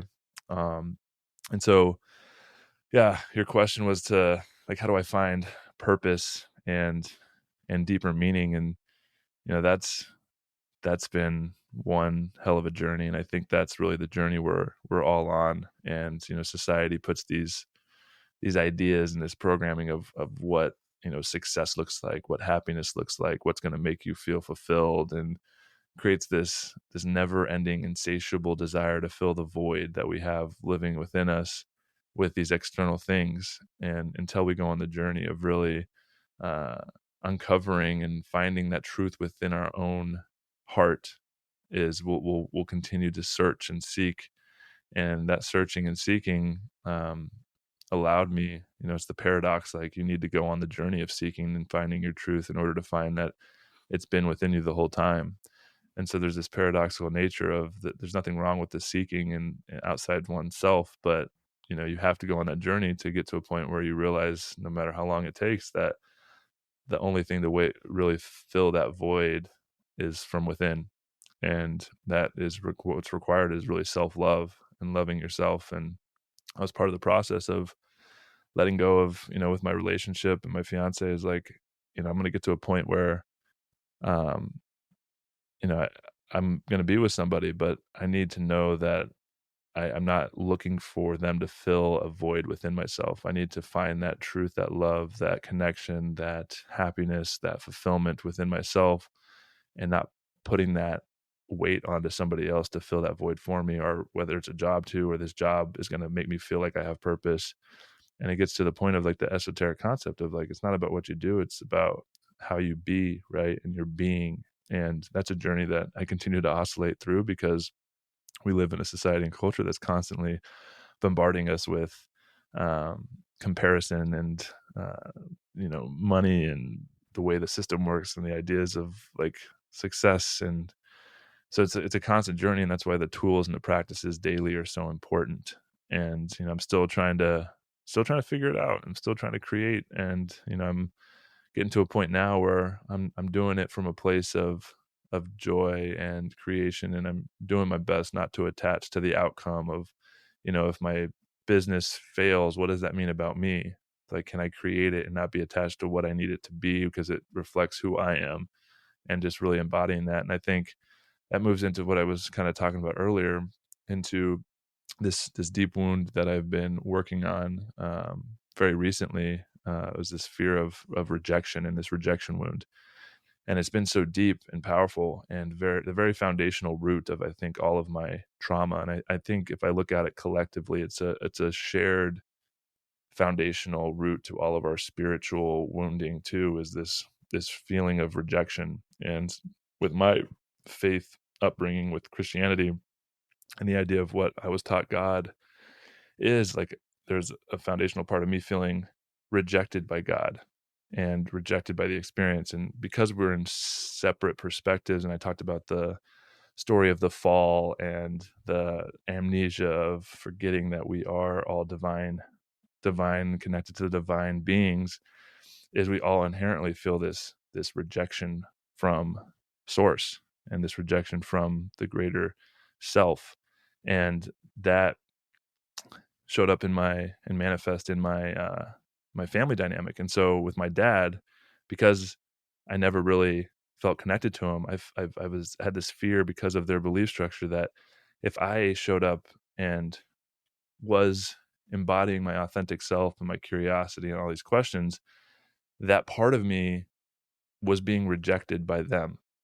And so what that created is this fear of being rejected by others. And so it's fascinating how that affected my leadership journey as well. Is I didn't step up as a leader because I had this fear of, like, if I say something and then I get rejected, it's going to be really hurtful.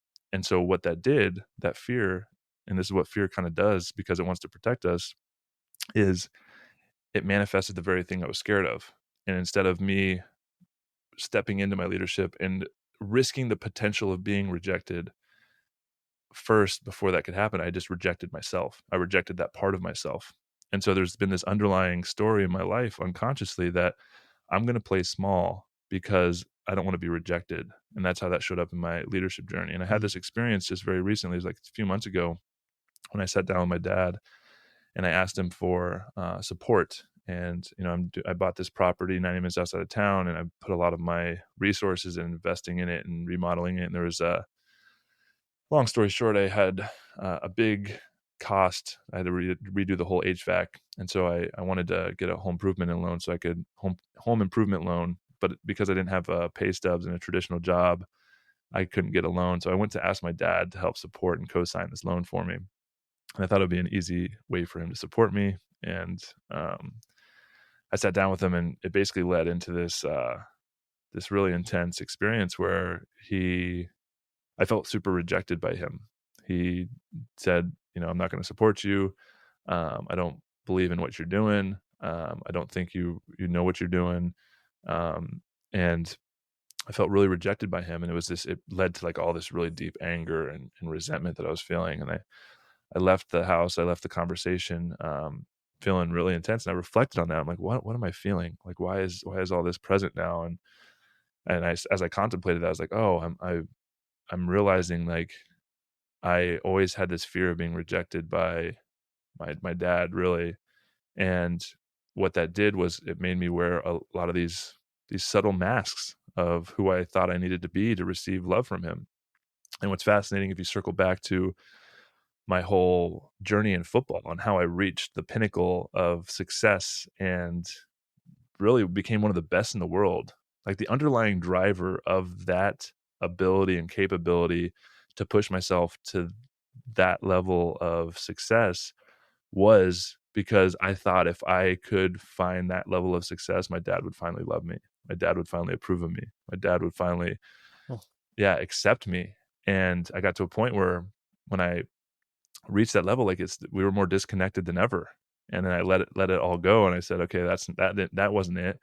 So then I went on this path of really like uncovering these deeper truths and really allowing myself to explore who I am. And as I started unraveling and uncovering like the truth of who I am, there was still a part of me that was really scared of being rejected for that. And, even like talking about sharing that story with my mother and sharing this experience with my dad, why it's been so challenging for me to share about that. And even like my spiritual beliefs and the things I'm learning, like being on a podcast like this, is like, if my dad or my parents hear me talk about this stuff, like they don't accept it, approve of it. And so they reject that part of me. And so I've realized like, dang, I feel rejected. And so I went down to Peru like 2 months ago on this deep pilgrimage, and I worked with some plant medicine down there.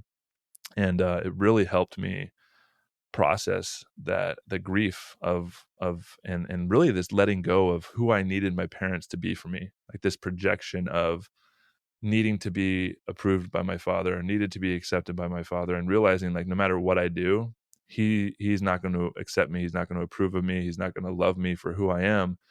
And knowing that's because he doesn't know who he is, and he doesn't love himself, and he doesn't accept himself, and it's all buried under these deep unconscious patterns. So I'm not saying it's like he's consciously doing this out of like spite or anything. Like within all of this, I can see the love I have, that especially because I have a son now, like I know my dad loves me, but there's a part of him that can't see me, can't accept me, because I to him is a reflection of where he is falling short of reaching his fullest potential. And so for him to hang on to his own story of limited like potential is too much for him to see that reflection in me. And so he rejects me, which is just really him rejecting himself. And so when I went down to Peru, I was able to really access those emotions and let that idea of who I needed my parents to be, I let it die. And in that death process was a deep amount of grief. But what happened was really beautiful, because in that process, I was able to really let go of this fear of rejection. And it's created this deep, profound level of freedom where I can openly talk about these things now. And if my parents hear it, read about it, and they say like, Joe, I can't believe you tell people publicly that story about when I cut your hair. It's like, that no longer affects me, because I know me sharing this stuff is having an impact on people who are hearing it, who are going through it. And if me sharing it and being vulnerable in that way has even impacts one person's life, it's worth it. And if my parents are still hanging on to that story of like, the fear of what that means about them. Like I don't have any hostility towards them. I don't like, I'm forgiving them. I know that they are the way they are because of their own wounding, their own trauma, their own ability to go deep within themselves and look at their own inner world.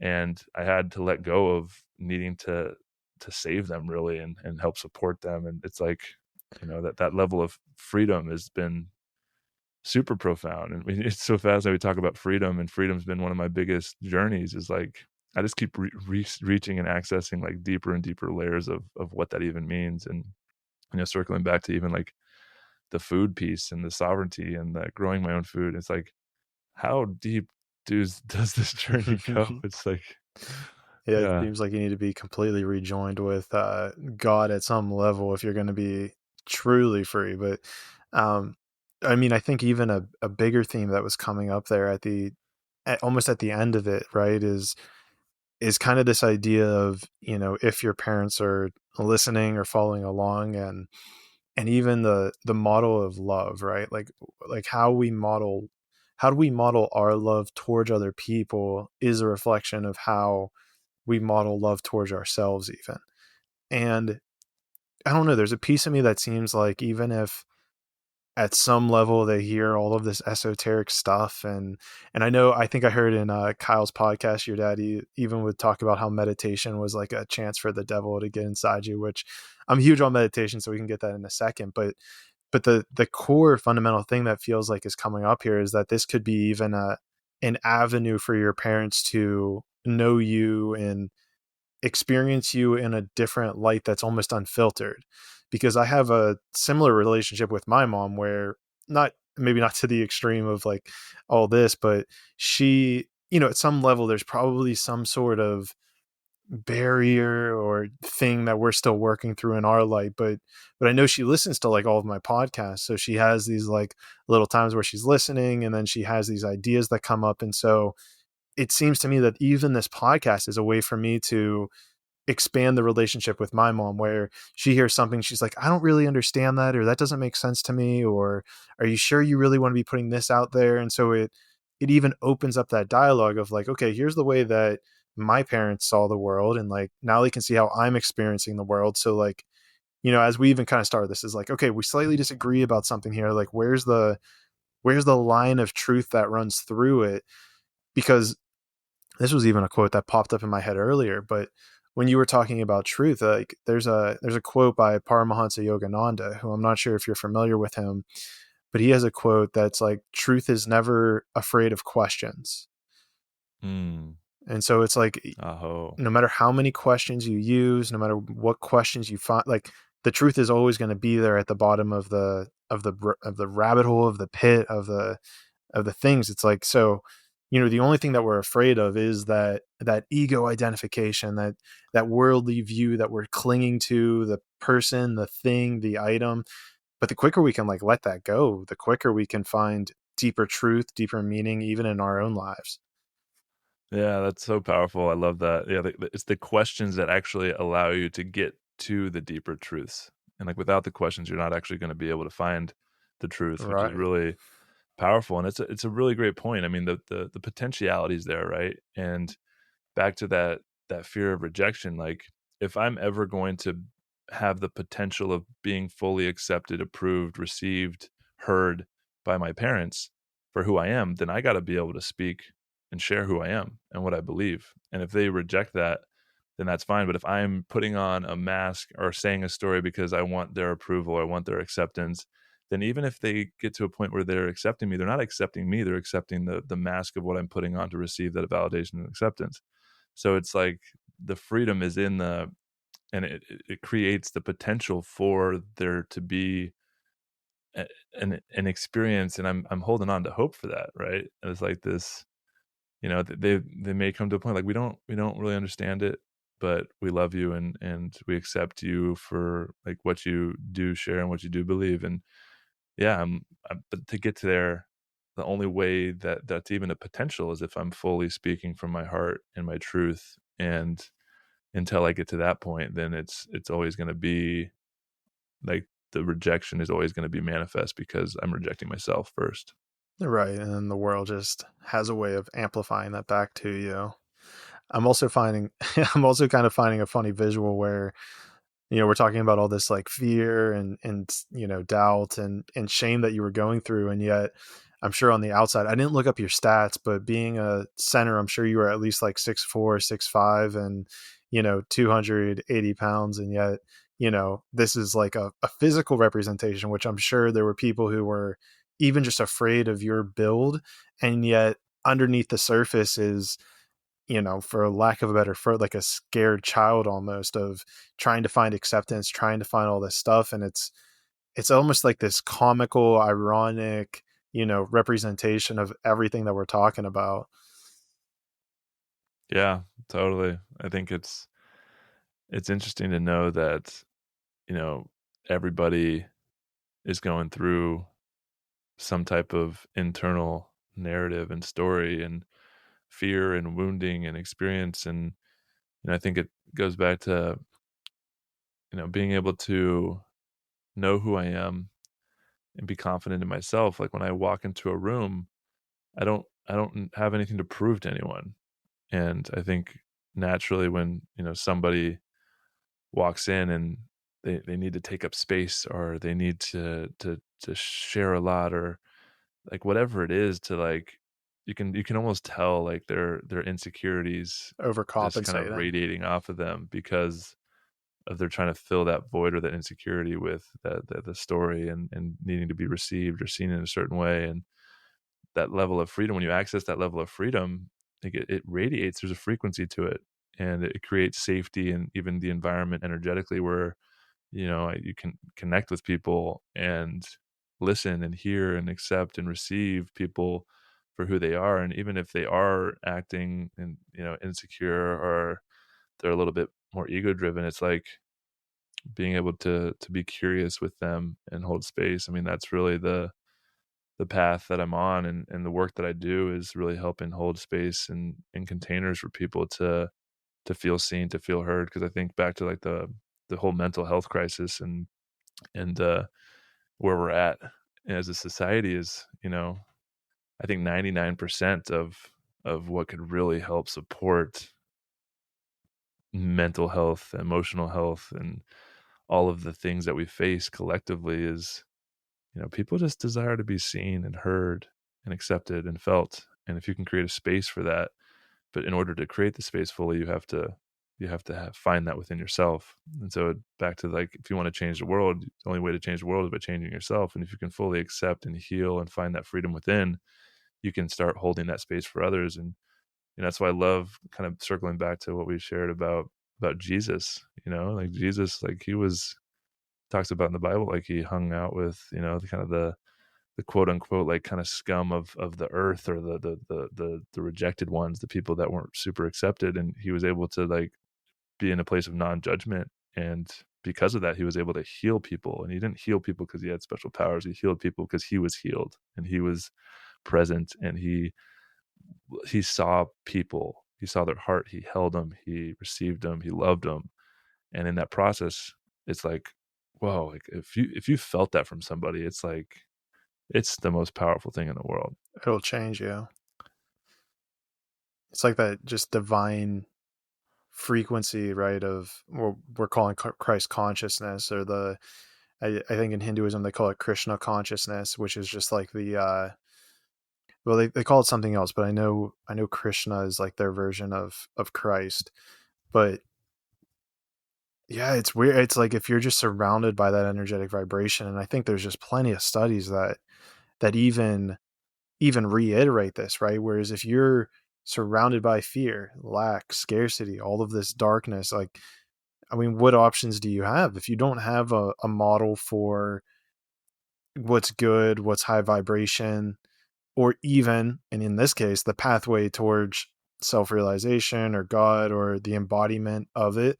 Then that's like, you need something or someone in order to be like, oh, okay, like that's the path that I'm looking for. So I need to figure out a way to kind of completely align with that. And it's crazy too, because it seems to me, especially as I've been on this path, that it changes the environment around you for the better. It's like you got to change your internal self, and it's it's almost like the reverse onion, right? Like I know a lot of people in the healing journey talk about like how many more layers of the onion are we going down, but it's like once you get to even close to the core, I guess it was just once you even start, it has this weird outward effect where everything else starts to even just vibrate differently, right? It's like either people change or they leave, and it's kind of this cool weird phenomenon that occurs where it's like, okay, like for instance, like we wouldn't be having this conversation if I didn't heal, or even if you yourself didn't heal. Like we wouldn't be on the same vibration or frequency in order to sit down and have this conversation. And so it's really quite fascinating the way that once you kind of zoom out and take this like third person perspective of the way things are changing or evolving in your life, how you actually get to see all the nuanced differences that seem to be shaping or flowing or coming in or going out of your life. And even to take this maybe to like a metaphysical, and then I think there's probably a story in here you might have, because I know, again, I'm going back to that podcast where the society that we're living in, communication is just, it seems to be so disjointed and so broken, in the sense that it creates almost more of this incongruency, right? Almost more of this hardship. And even in your story, whenever I was listening to it, it seemed like even that miscommunication in the NFL, it like just radiates. Like it's permeated in almost all aspects, where it's like you had no idea if you were starting or playing, the next day. And so did you see at all how, let me think of how to articulate this. Did you see at all like if there were different environments where like communication could have been like, or maybe even the why, right? Like, do you feel like that the communication breakdowns that you were experiencing in the NFL were a symptom of like something bigger at large, and that there was a way that they could have even been altered or reconstructed so that more people were on the same page? Like, I'm kind of having a difficult time articulating a question here, but do you kind of feel where I'm going with this? Yeah. Do you mind if I go to the restroom real quick before we Yeah, jump into that? go ahead, do your thing. I'm like about to 1 sec, and then I need to fix my camera too. Okay, cool. We'll pause it. Can't have you distracted on what we're talking about here, right? I know. I was losing my thread. It's all good. Yeah. So we're back. We got the thread back. Yeah, I think you're talking about communication and the greater, reason why people struggle to communicate. Yeah, because it seems like it was one of those threads that also would have chipped away at your love for the game of football. Because I know I have like a couple other friends who have played in the NFL, and I know one of them in particular like can't even be around like conversation about fantasy football or just even the NFL as a whole. It's like if we're watching football, he's got to leave the room kind of deal. And it's really fascinating to me because it seems like whether it seems like, especially in his life, like the lack of communication, not knowing, that scarcity, right? The feeling accepted. Like once you've always been the best at something your entire life, and maybe even relied on it at some level for like validation. And then now everyone's kind of like being short with you. It might bring up some wounding from your past as well of not being accepted. So like, how does, communicate, how does specifically, I guess, does communication kind of play into that role? And do you see anywhere that it could be, or do you see any ways that it could be improved at like a mass scale? Yeah, I think it's so complex and nuanced, and I think if we widen the lens out to kind of the collective, systemic, societal, cultural issue, it comes back to this lack of understanding of self and this projection of our ideas of who people are. And I think it comes back to like judgment, right? And I apologize with my camera. Dang. It's all good. Just slows. Are you doing video too? I am, but definitely the more audience is on the audio, but we can see. Let me see if you want to take us. All right, so third time's a try. If his if Joe's face looks a little bit blurry, I'll find some good filters. Maybe we'll get the filter with like the glitter below the eyes or something.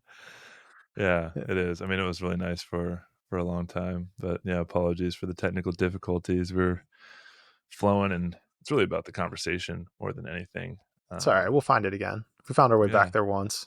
Yeah, but I mean, I have the thread. I think the communication and it comes back to this lack of understanding of self, and we don't know how to communicate our inner world because we're so attached to this projection of our reality. And that's the interesting thing we talk about is like when you start changing yourself and you go inward, and it's like all these spiritual esoteric teachings. That's why they always talk about like as within so without. It's you start to clean the lens in which you view reality, everything changes. And so back to the idea of like, if you want to change the world, you got to change yourself, because the way I view you from my level of consciousness 5 years ago is different than how I view you now. And it's every single person that I know is just a projection of who I think they are, which is really fascinating to think about and to contemplate. Is that I'm creating a story always of every single person I interact with. I can never fully know the depth of who they are and what they've been through. And so when it gets back to like communication, like of course we don't know how to properly communicate. And when we have all this like judgment and resentment and these unconscious triggers and patterns and projections of reality of our own biases and our own experiences, and it's overlaid onto the world, like it's hard to know how to properly communicate. And with the NFL, and it's just one of these and with leadership in general, it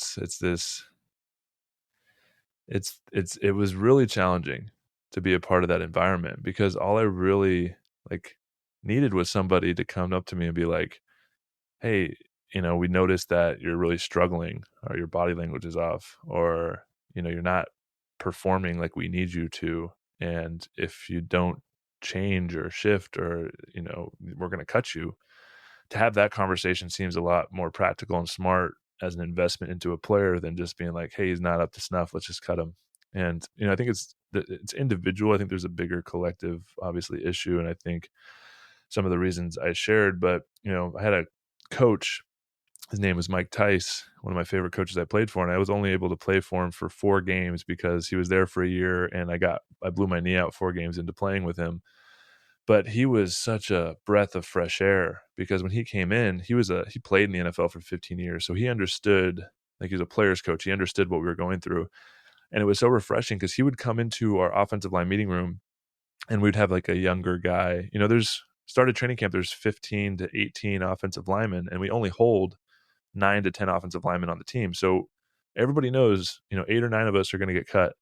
And usually there's, the starters are pretty solid. It's like, who's going to start? And there's like, maybe 2 to 3 roster spots for like 10 people to like fight for.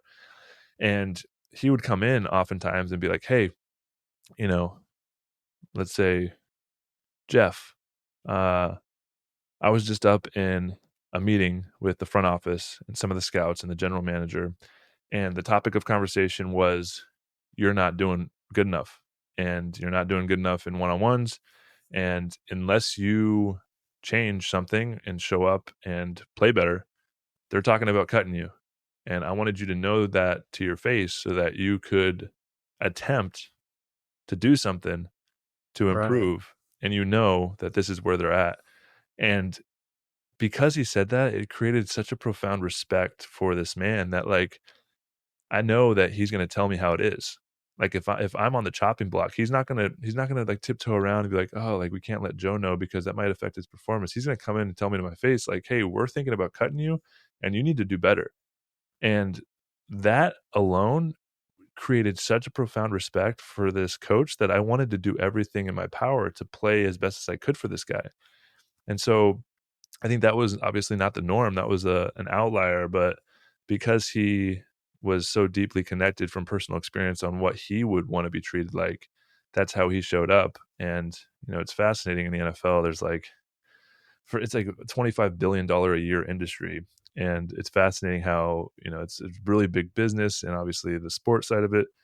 And some of the people that are in charge of making these really big business decisions worth millions of dollars, they're not very good, they're not just they're not good business people. They maybe never played football, and it just blows my mind sometimes looking at like the people in the decision making roles, that how they found themselves there. But it's it's one of those things, like it's about who you know and like working your way up, and it's the culture of like looking out for yourself. It's a really fascinating experience to be a part of the NFL and have to create like a team dynamic, and this is family and we're going to do it together, but then holding that, and then also holding like, I got to look out for myself. It's all about my own journey and my livelihood, and this is my Right. job, and I need to compete, and like holding the tension of both of those is something that's really challenging, and it takes a special kind of psychological development. Well, and it even seems like it might not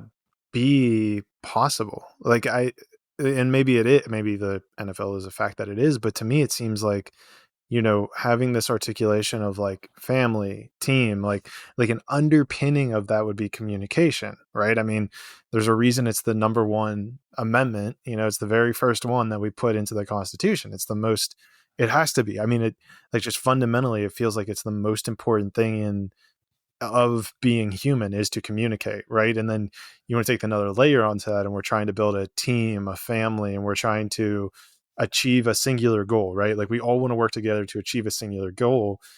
You would think that the what would it be, like the foundation that should be built upon is upon trust and honesty, and even more so, like kind of even what you're saying, it's like if you want the best from people, you should tell them exactly how it is. Because I mean, there's a couple of stories that are coming to mind. I mean, even my situation, whenever I got out of us being a software engineer, I saw a lot of highlights of that where like I wasn't being directly told when I was coming up short. It was like I wasn't told for like 6 months after the fact, and of course, that was when pay raises came in, and it's like, well, you're not getting a raise because all of these things you failed upon, and it's like, why are you telling me this 6 months after the fact? I could have corrected all these by then, and I mean, that's a whole nother story, but I think to your point, it's like if communication isn't there in an organization, at some point in time, it has to start crumbling or eroding or becoming,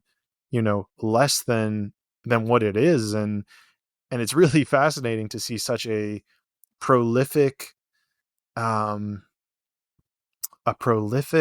organization such as the NFL, right? The common thing is that they took back Sunday from the church, and it's like how could something so profound be plagued with such a baseline of foundational, tenet of being human and collectivity and family and teamwork and all of those ethos. Yeah, I think it comes down to what we were talking about throughout the show, and is the fear, the wounding, the trauma, how it all shows up. Like back to my story with my fiance, like I wasn't able to communicate my feelings in my inner world because it would lead to conflict. It would lead to fear of rejection. It would lead to this fear of being seen and sharing how I actually feel. And so there's this, it's a part of this wider conversation of why people aren't able to communicate, is because their idea of what their past experiences has led. If I tell you that you need to do something differently, like what's that going to turn into? So I'm just not going to share it. And it creates these expectations that aren't properly communicated, which creates the conflict, which creates the disconnection. And I think it really comes down to the conversation of a different, like defining leadership in a different way and learning to lead in a different way. And I think in our kind of patriarchal, like hierarchical dynamic of leadership, we have a lot of immature, unhealed leaders that are in leadership positions, and they're projecting, because they're in a place of quote unquote power, they are projecting their own wounding out. And until they actually take responsibility and develop some of the tools that we're talking about here and lead with more compassion, more heart, more presence. But in order to do that, you have to go on a journey of understanding yourself and healing and responsibility. And so that's why I'm really passionate about what I do now, is supporting this new paradigm of leadership and shifting into more heart-centered leadership. And in order to lead from the heart, you have to lead yourself. And in order to do that, you have to go on this journey of healing and understanding of self and exploration of your inner world and what makes you tick, and excavating some of your unconscious patterns. And so it all leads to this spiritual maturity, and it's hard to separate. And that's why I love talking about spirituality from a very grounded place. And I know, like, language matters, and like when you get too esoteric, it's like, how does this apply? Well, it's like this journey of going inward is really like practical. And if you want to become a better leader, if you want to find more success, you want to find more presence, you want to find more fulfillment, more happiness, like it all leads back to this. Yeah. So are there any like modalities or tools that you use on whether it's like a day-to-day basis or week-by-week basis to, maybe cultivate a stronger sense of spirit or directionality, or increasing your own intuition throughout, days or weeks? Yeah, I think, some of the tools and practices. I mean, it's like meditation, finding stillness, learning to listen to myself and my heart. And it's a process of constant unfolding and desire to understand oneself and how we tick. And journaling, finding time to contemplate and process and integrate. I think, and I just got off the river. I was on a multi-day rafting trip, and we can get into kind of what I do now with my business. But I think getting out in nature and finding stillness and doing some type of pattern interrupt. We get so, in a world filled with so much distractions and so much content and so much to learn and so much to do, and we can get so bogged down in the routine of life that we're just kind of on this hamster wheel, like continuing to go, go, go, go. And sometimes all you need is to interrupt that. And I think one of the most powerful things you can really implement is kind of it's like an intangible, like ethereal concept, but it's implementing spontaneity into your life. Because even on the physiological understanding of the brain and how neural pathways work, if we're in a constant routine in the same environment doing the same things over and over again, those neural pathways get wired and hardwired, and they get more and more calcified, and so it's harder and harder to change. And if you build more spontaneity into your life, like, instead of driving the same way to work, as a simple example, driving the same way to work, like, take a different route, go the long way, and just recognize how that's going to break some type of neural connection, create some neural pathway. That's why, one of the things when I was walking away from the NFL, part of one of the variables that was involved in that decision was, halfway through my career is when all this this lawsuit around CTE and brain trauma and how, TBI and the effect that has on players in contact sports. And that created this real underlying fear of like, holy cow, I don't want to like have early onset dementia. And what is brain trauma is fucking scary. If I break my arm, I put a cast on it, like I can still function. But when it's my neurodegenerative disease, it's like affecting the very lens in which I view reality, my consciousness, my mood, like all of these things. That's fucking frightening. And as I started really confronting that fear in a very real way, it's like, okay, how can I be proactive with my brain health? I started learning about neuroplasticity, neurogenesis, and this idea that, you only have a certain number of brain cells, and if you lose them, you're fucked. It's like that.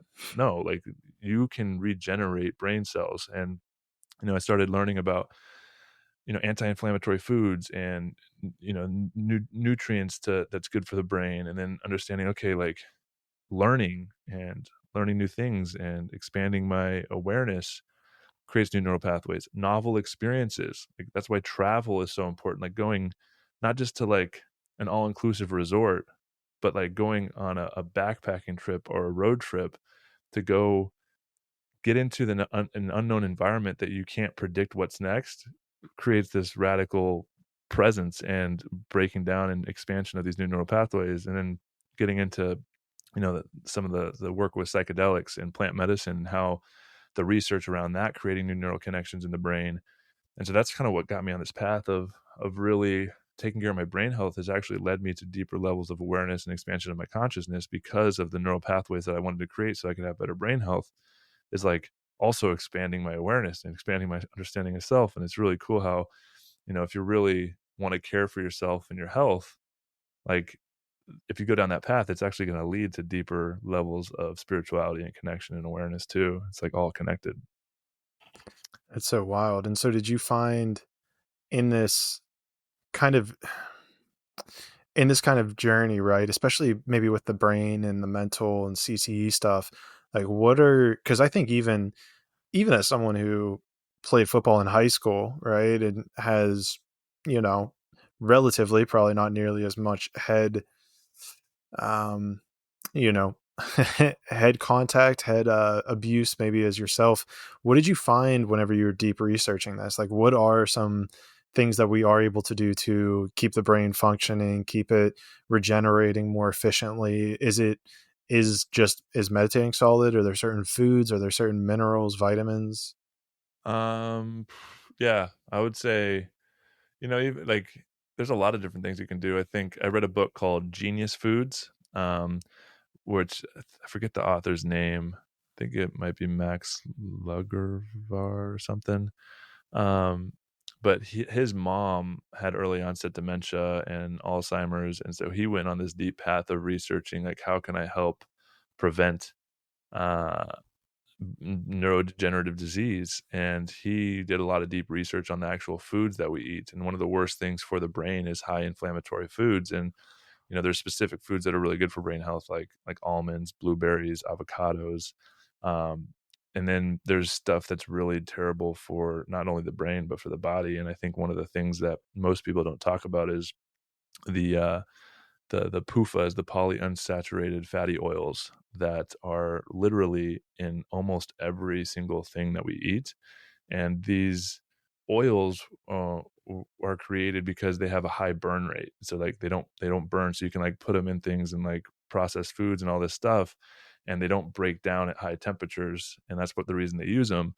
But if you think about on a very simplistic way, like if your body's, or if they're not breaking down at high temperatures, then how is your body able to really break them down in your digestion and stuff? And so they attach to and are unable to be processed within the body, which creates these high inflammatory states, which leads to joint pain, discomfort, and is really, really bad for brain health. And so if you're thinking about, how can I be proactive with my brain health, even if you don't experience like contact that much, I mean, it's really important because the brain obviously is the filter in which we view reality, like I shared earlier. And so if you want to expand your consciousness and connect deeper with, your emotions and your mental health and your spiritual health, it all starts in the physical body and what you're fueling your body and what food you're eating. And it's there's all these different fad diets that you can follow, but I think the biggest thing is, am I eating real food or am I eating poison?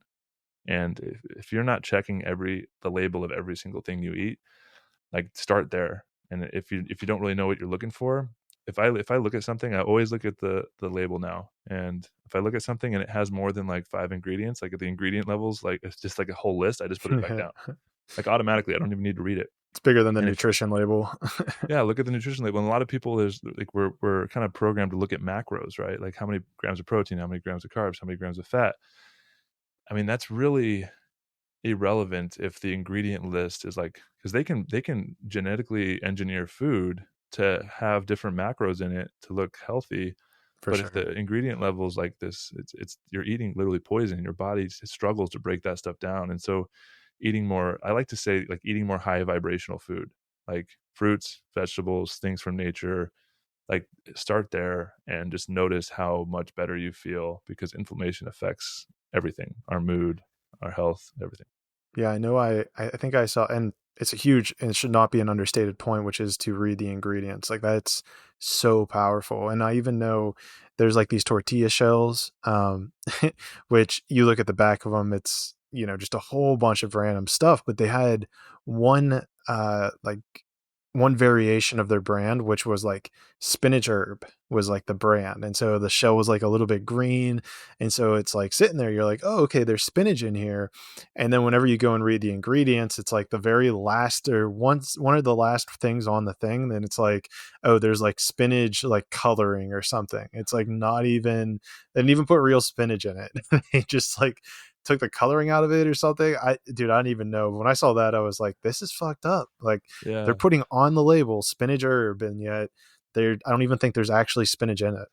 Yeah, there was something that happened. I forget the exact point in time that this happened, but it was like before like the 2000s, maybe in like the 80s or 90s, when there was like a law passed where before this law you used to have to say, like, I think with crab, for example, like if it's natural crab or imitation crab, you had to like say that it was imitation crab if it wasn't actual real, and you had to like market it that way.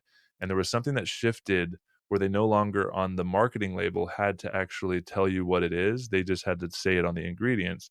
And so, like, to your point, there's all this stuff like on the front that looks like the branding and marketing is really good and it looks super healthy, and they can market like this is a health food, and then you look at the ingredients and it's like all this bullshit in it. So you got to be very, very careful nowadays. It's really fascinating. And especially, I know there's my dad was just recovering from a knee surgery, and so he was he needed to get like protein shakes or something, and there was one protein shake that he bought, and it was like, it even said on the label like doctors recommend and high protein and, you know, low carbs. But then you look at the very first ingredient was water, and then the second one was high fructose corn syrup. And I'm sitting there like, dude, there's no chance, first of all, that any common sense doctor is recommending this. Like, did they like just pay to give someone a doctorate degree and then just like say that they like, dude, it, to me, I was just like, this is insane. That's the hard thing about the system that we live in, is the doctors are educated for 8 to 12 years in this education system where, you know, I think there's like one class that's mandatory that's on nutrition in their whole time that they're in school. And that nutrition is from the lens of a paradigm that says this is what health food is. And even with doctors, like, how disconnected are they from the actual first thing you should look at when you're unhealthy is what are you fueling your body with? And high fructose corn syrup is like, it's fake sugar that literally your body will just turn straight into fat, and like just so unhealthy, like your body doesn't know how to process it. That's the first ingredient. Then it's like the fact that a doctor is recommending that just tells you how fucked up our entire paradigm is of health. And I mean, we've created a business that is in their best interests for the bottom line to keep our population sick. And when you start looking at that stuff, like back to my kind of point earlier when I'm like connecting this deeper level of freedom and like this disconnection from our food source and where our food's coming from, even the fruits and vegetables don't have the nutrient density that they once had even 50, 100 years ago. Yeah. As we're not eating food that is actually good for us. We're eating poison.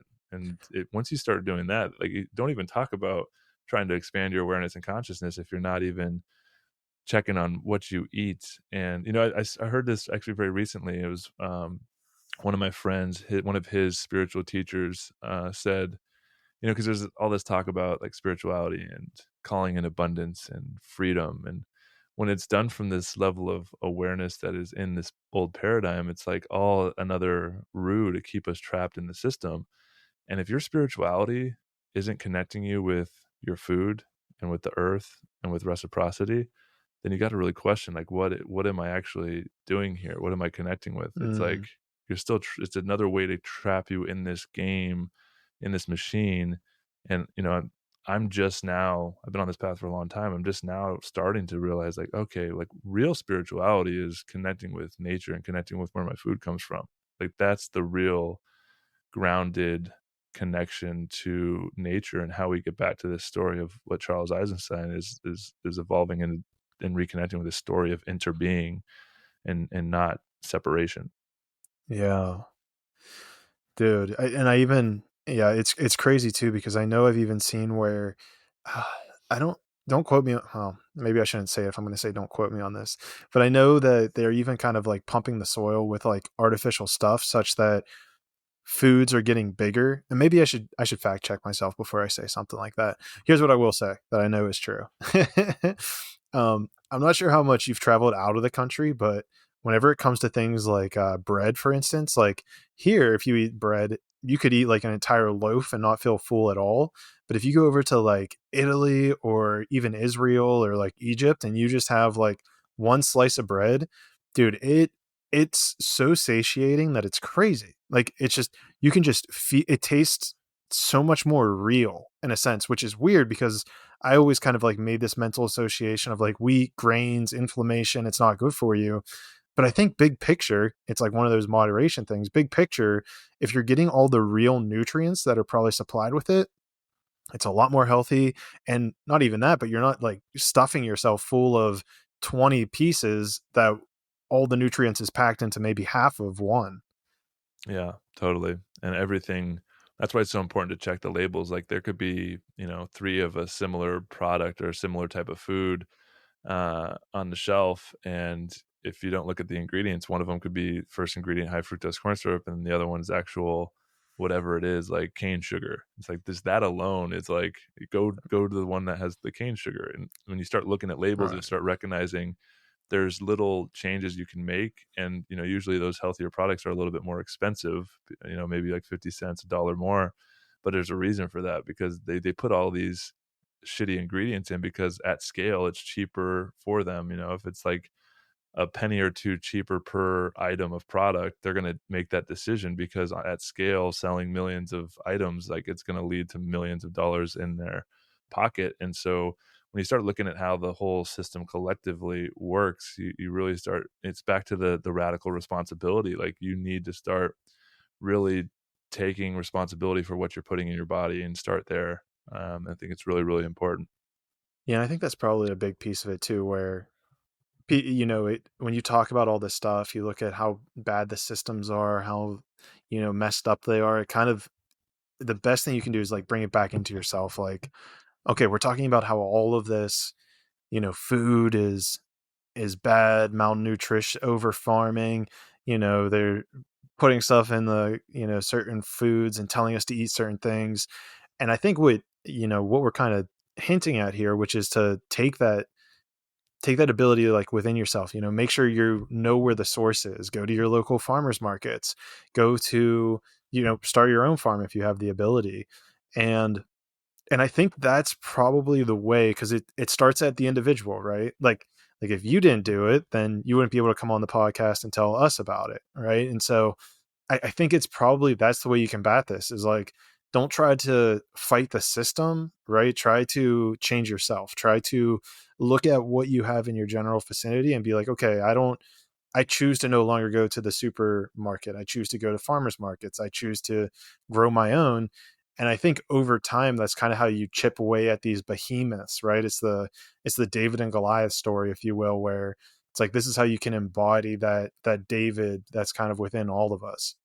Yeah, and I think if this is sparking a curiosity to any of your listeners, I think like Kyle Kingsbury, if you go listen to his podcast, like this is really the topic of most of his conversations is around food sovereignty and moving more towards this localized individual connection to your food. And he just had someone on his podcast, I think it was episode 300, the one after the one I was on, and they talked about this. And it's really fascinating because they talked about even this whole idea of regeneration and regenerative farming is still getting lost in the mass consumerism and the mass like corporate story at scale that we're, it's like, it's a really fascinating conversation, because even when you think you're like, okay, I'm gonna buy this regenerative made grass-fed beef, if it's still coming from the supermarket and the system, it's still a part of the very system that we're trying to wake up out of. And it can be very overwhelming and daunting.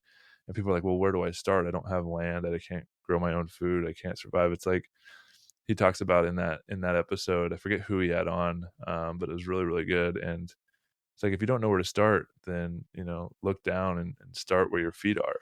And what he means by that is go to your, local farmer and say, how can I help? How can I support? How can, do you have food that I can buy from you? And, it really comes down to this conversation of like really buying local.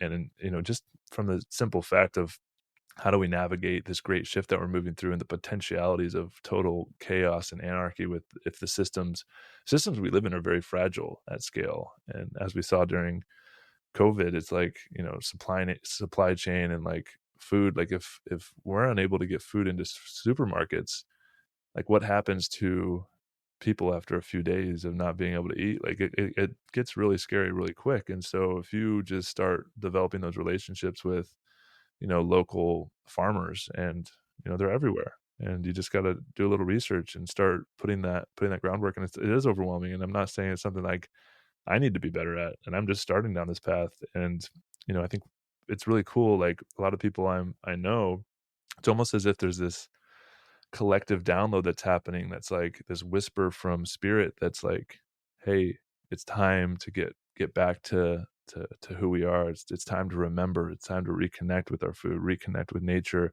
And I truly believe that there's so many of us coming online and answering this call back to more localized regenerative ways of farming and growing our own food, that there's plenty of potential to get involved. And you're not alone if you're starting to get curious about this. It's just about educating yourself, one, and then connecting with people that are on this path. And I think Kyle's podcast is a really, really great place to start. And some of his podcasts are really overwhelming, even for me. I'm like, oh cow, like I feel like there's so much work to be done. But you just got to start today, now. And I think it starts with something as simple as checking your labels and taking responsibility for what you're putting in your body. I think that's probably a metaphysic or a general thing that's probably going on. Even with like spirituality, it's like, oh, there's so much more work. Oh, there's so much more wounding. But it's like, at some point you just got to start, right? Just one step at a time. Where are you at right now? What's the first layer? And also on top of that, I want to make a disclaimer that this is not sponsored in any way by Kyle's podcast. Even though this is probably the most we've ever talked about a podcast on this podcast. But yeah, man, I it's just, it's so wild. It's weird because it seems like it's almost like we might make it more complex than it needs to be. It seems like if we've given so much into the system, it seems like it can take so much to get out of it.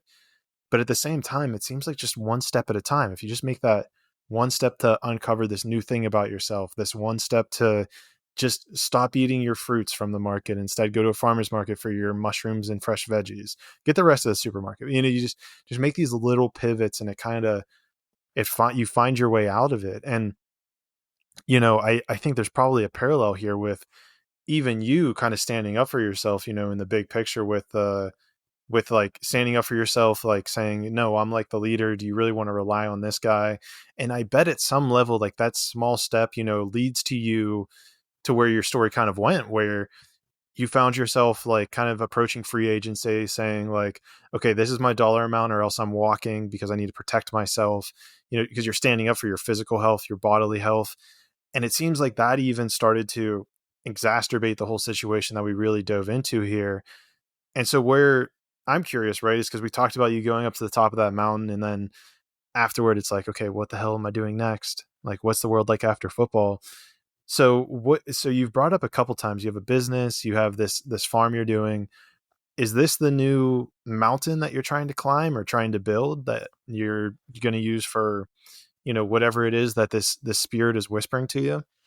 Yeah, that's a great question. I think naturally I would like to start with I'm doing it from a different place, obviously. The mountain I was climbing, I didn't know it at the time, but uncovering, like I talked about earlier, why was I doing it? And there was these unconscious drivers to feel accepted, to feel approved of, to find success, to be happy.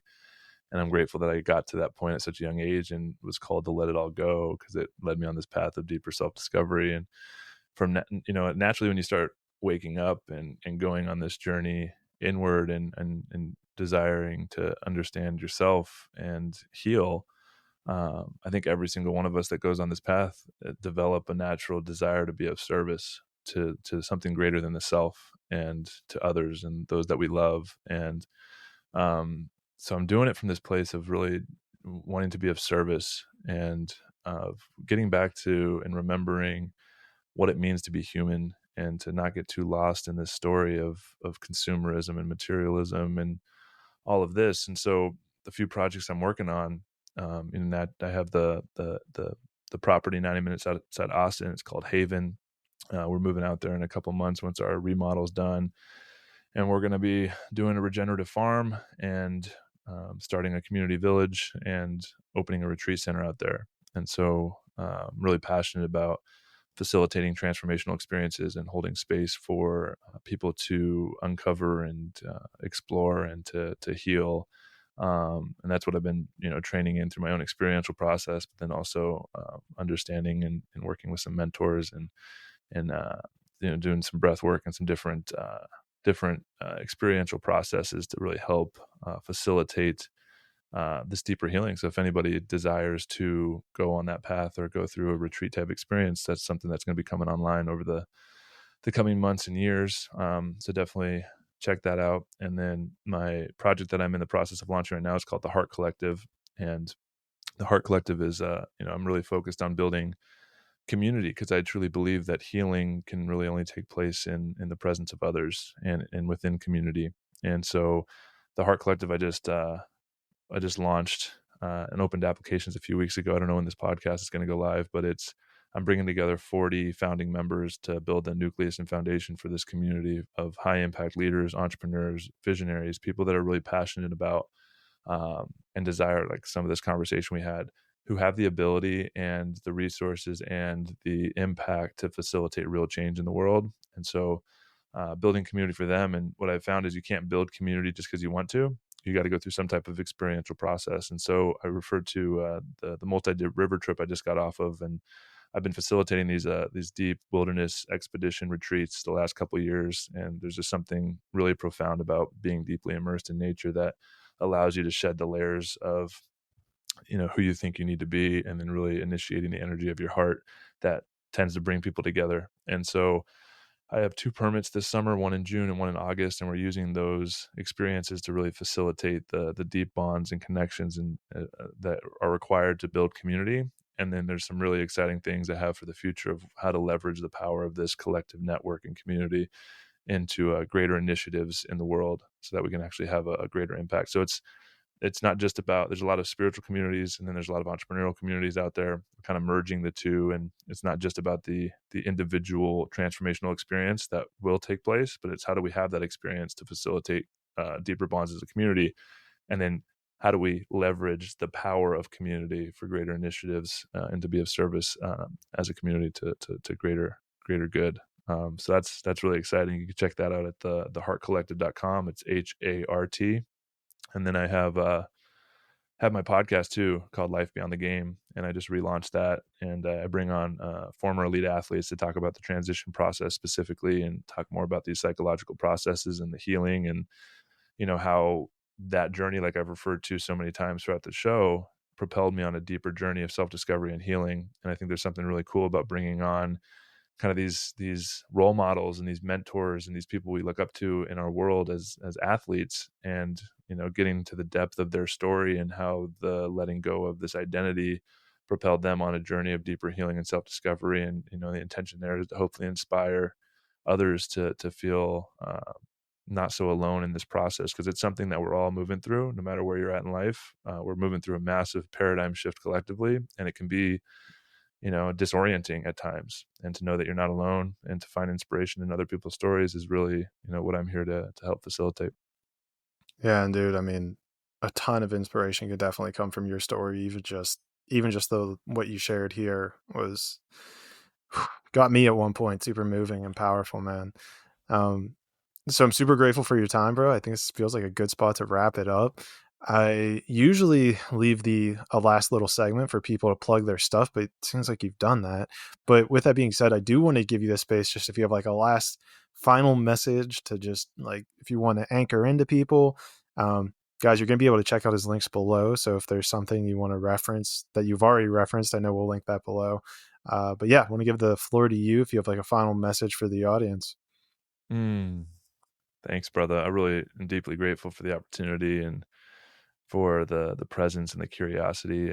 I've obviously done a few podcasts, but you really, really enjoyed this one, and your ability to guide me into, excuse me, I sneeze, deeper layers of myself, and holding the space for, the vulnerability, I think is just going to be really impactful to the audience. And so just thank you for what you're doing, and for you answering the call, and the courage it takes to let go of things that got you to where you're at, and then being able to pave a new way and a new path. It's really honor it. And I'm also writing a book right now too. So I think that's going to be kind of taking all the stories I shared on Kyle's podcast and your podcast, and the depth of it, and putting it into a book. It's just going to be really, really fun. And last words of wisdom, I would say what's coming to me is something that, I adopted. I read it in a book somewhere it was like before I walked away from the NFL, and it was kind of this mantra that I really, I continued to really anchor into this guiding post of how I live my life. And it's, on the other side of fear lies freedom. And if freedom is what you're after and what you desire, then really understanding your fears and going into fear and developing a relationship with your fear. Fear is a guiding post. It's a guiding light. It's, if something triggers a fear response within you, then it's probably something you should explore. And for me, like, walking away from football is like the scariest thing ever, because like, what I was literally walking into the unknown, and to do that, it takes courage. And if you really, I've contemplated this quite a bit. If you look at fear and courage, and if you looked at them as frequencies, they're really the same frequency, just differences in degree. And the reason I know that is because without fear, there would be no opportunity to be courageous. And it, getting a little more esoteric and in alignment with this show, is I tend to believe that the universe, or God, really one of the reasons we're here, because that's one of the big questions, right? Like, why are we here? What's the purpose of all this? And I think it comes down to experience. We're here to experience. And one of those experiences that I believe God, or the universe, or consciousness, or source, or whatever you want to label it as, one of the experiences that we're here in this realm of existence, in this reality, in this dimension, is to have an opportunity to experience courage. And if we wouldn't have that opportunity if fear didn't exist. And so it's redefining your relationship with fear, understanding how fear shows up in your body, where these fears come from. And in the face of those fears, can you connect with the deep reservoir of courage it takes to answer the call of where your heart is leading you? It's powerful words, man. It's powerful words. And whenever you get that book done, we'll have to do round 2. We'll find a way. At that point, we were talking before the show about how we're trying to get to transition to in-person interviews. So, but whenever that book comes out, I know we'll find a way, whether it's in Austin or in Pittsburgh, we'll find a way to make a round 2 in person. So that'd be dope. Oh yeah, dude, I'm looking forward to it. That'll give me some inspiration to get it over the finish line. I've been working on it for years. Anybody that's written a book, it's a daunting task, and hopefully I get it done in the next few months, and we can plan something when it gets released, maybe in the next year or so. That'd be cool, man. I mean, hey, at the end of the day, you can't rush perfection. It's all going to happen in divine timing, right? That's it. Oh, cool. Well, with all of that being said, dude, Joe, thank you so much for being here, man. Incredible conversation. I really appreciate it. I know I've learned a lot, and hopefully the audience member has learned a lot as well. Guys, please, as always, share this podcast, because it's a win. Well, let me see if I get this right. Win situation. Joe wins because his message gets out there. My podcast gets out there. Your friend thinks you're super cool because you shared a dope podcast, and then your friend wins because they are now turned on to a super dope podcast. So if you're still in here, you're still sticking around, easy, zero cost way, everybody wins. And that's another way we can just spread some more abundance in the world. So with that being said, I love you guys. I appreciate you guys, and I will see you all in the 6th dimension.